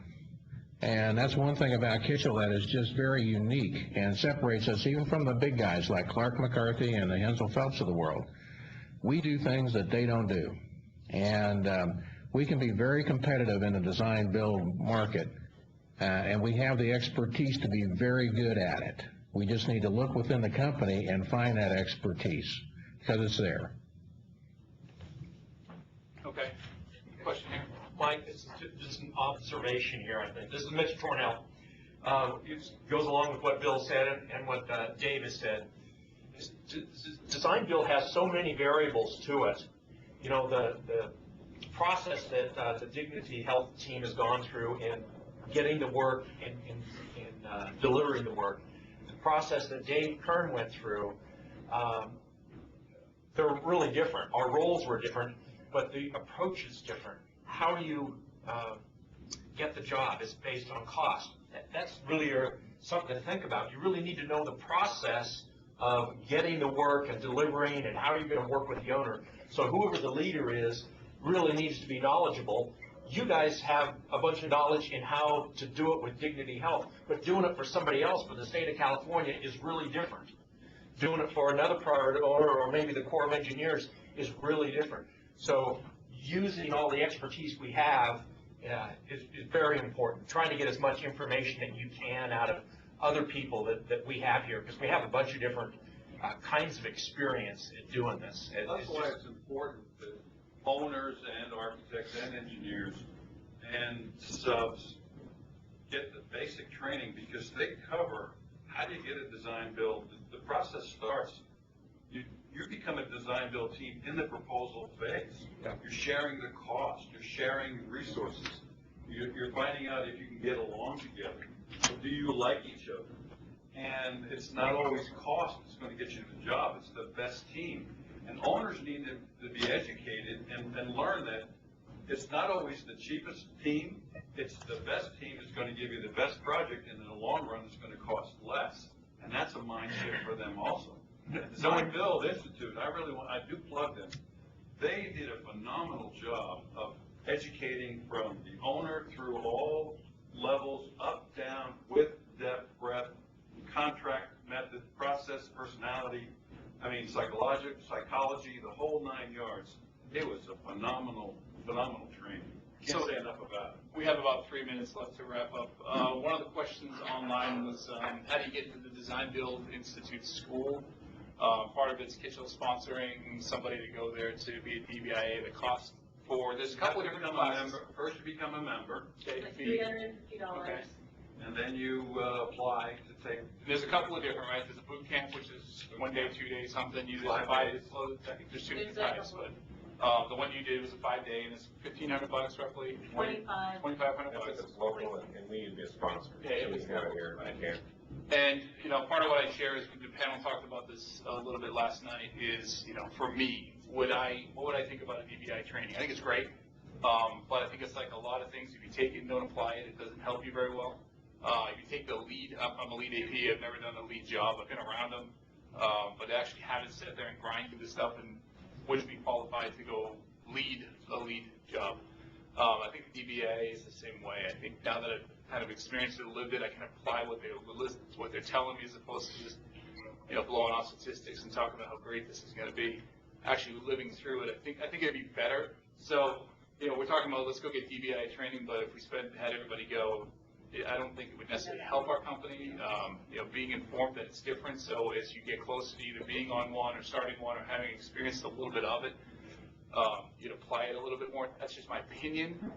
I know everybody's different, but I do think it's a good thing to go get it, because a lot of the things that we're learning could be more efficient. Understanding that another question online, understanding that design is progressed with square foot estimating, at what point do you lock in the cost? Depends on when they want it as well. Right, well, in the case of both projects, we agreed during the proposal stage what the budget would be. Yeah, we went to GMP during the proposals. Ours was just different for Yeah, us. the way Dignity works is they have a Part A and a Part B, so you gave them a proposal for Part A, here's the project we're gonna design for you, here's our pre-construction fees. If we don't meet that in Part A, all bets are off. They could take the project and shop it out to somebody else. Or if you do meet it, then you continue on to Part B. And that's what happened on both projects, was we gave them a budget, we met that budget during the design phase, and then they kicked us out for our Part B, which led into our construction document. Right. So this is probably more of a specific answer to a specific condition, but all are probably different. We probably can't answer that specifically, but we can just share what we've done in the past. That's what Dale just explained is a pretty classic AIA definition. So that's what dignity, there's a A and a B. Public owners, from my standpoint, don't do that for legal reasons. Companies like Motorola, Wells Fargo, they do something completely different. So if you did it the A-B, that's kind of the classic way. Yeah, it works for us. Yeah, so the answer is we had to agree to a contract during design phase. Yep. So the square foot costs mattered for about the schematic phase. After that, we had to be pretty specific what the cost would represent. Yeah, design decisions were made a lot based on cost. And for us, the owner had some money left, so we started putting stuff into it, and, we just kept responding to it through the design. We're almost at the 2-hour mark. We might have 30 seconds left. Anybody else remote have any questions? I'll try to address those really quickly, and then you can just drop off and we can finish up in the room here.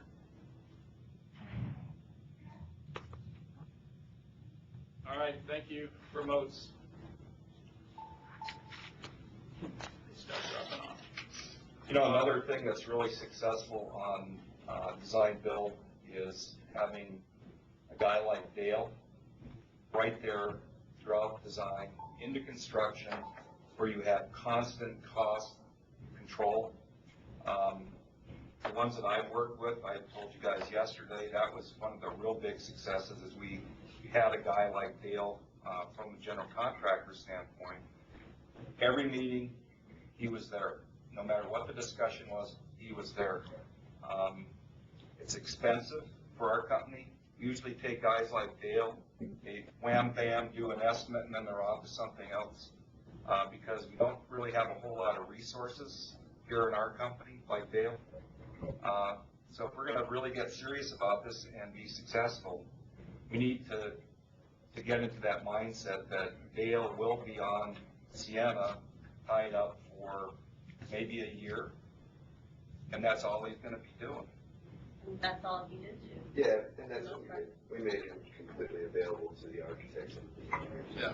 They wouldn't even call us. He'd be at design review meetings, he'd be at every meeting. But see, that's a pretty big cost commitment by Kitchell up front. It's And not we are what not we're traditionally really used to. good at that yet. It's good because Clark was there, and Clark knows how to, get blood out of the turnip. So, he had the cost covered someplace. Yeah. Yeah, you did a good job. Yeah, I would just second that. Having a conceptual estimator as part of that design process is absolutely critical. I mean, it keeps everybody focused and on target. When people throw out ideas, they all got to be weighed with that cost hat on, and to make sure that you're staying in budget as you're delivering the project the client wants. So I think having a good conceptual estimator throughout that design process is pretty damn critical. It may be expensive from a general conditions point of view, but it's cheap in the long run. Sure. Going into the construction phase of the job, I think your construction team needs to have a sit down and a complete clarity, understanding of this different mentality and approach to the job. You need to make everybody on that job team needs to buy into the concept of, question everything. We don't just do what is on the drawings or in the specs, or anything that, somebody tells you. We're going to own that project from the bottom up. So even if it got missed during design, or we didn't correct something during design, or it got pushed through, or whatever, everybody on that job team needs to know that they, all the way down to the bottom, that they need to raise a flag, question it, because if something goes in or is done that is incorrect or not the way we want it, or it could have been better, or whatever, it's on us at the end of the day. So we had to sit down and a constant kind of reiteration to our guys, like, don't let that go through that way. Question it. Why, and so I think everybody kind of has that mentality and that approach in construction, that we have to do it the absolute best possible way. That's a great point. or can. You know, that is, like Dave just said, that's a great point, Ryan. And that makes our motto, what you do matters, really is not just something, a saying. It really is the way it's got to be. Everyone on your team, everyone, the safety people, the P's, everybody matters on your job. Very good. Thank you. Thank you. Nice job. Okay, Done? great job, folks. Good job. Mike. Rod, you missed the whole thing. Yeah, I know, I got pulled out. You're the next guy. I know. So why don't you get together with these guys and Mike? Seriously, I'm pretty serious. And how can they help you on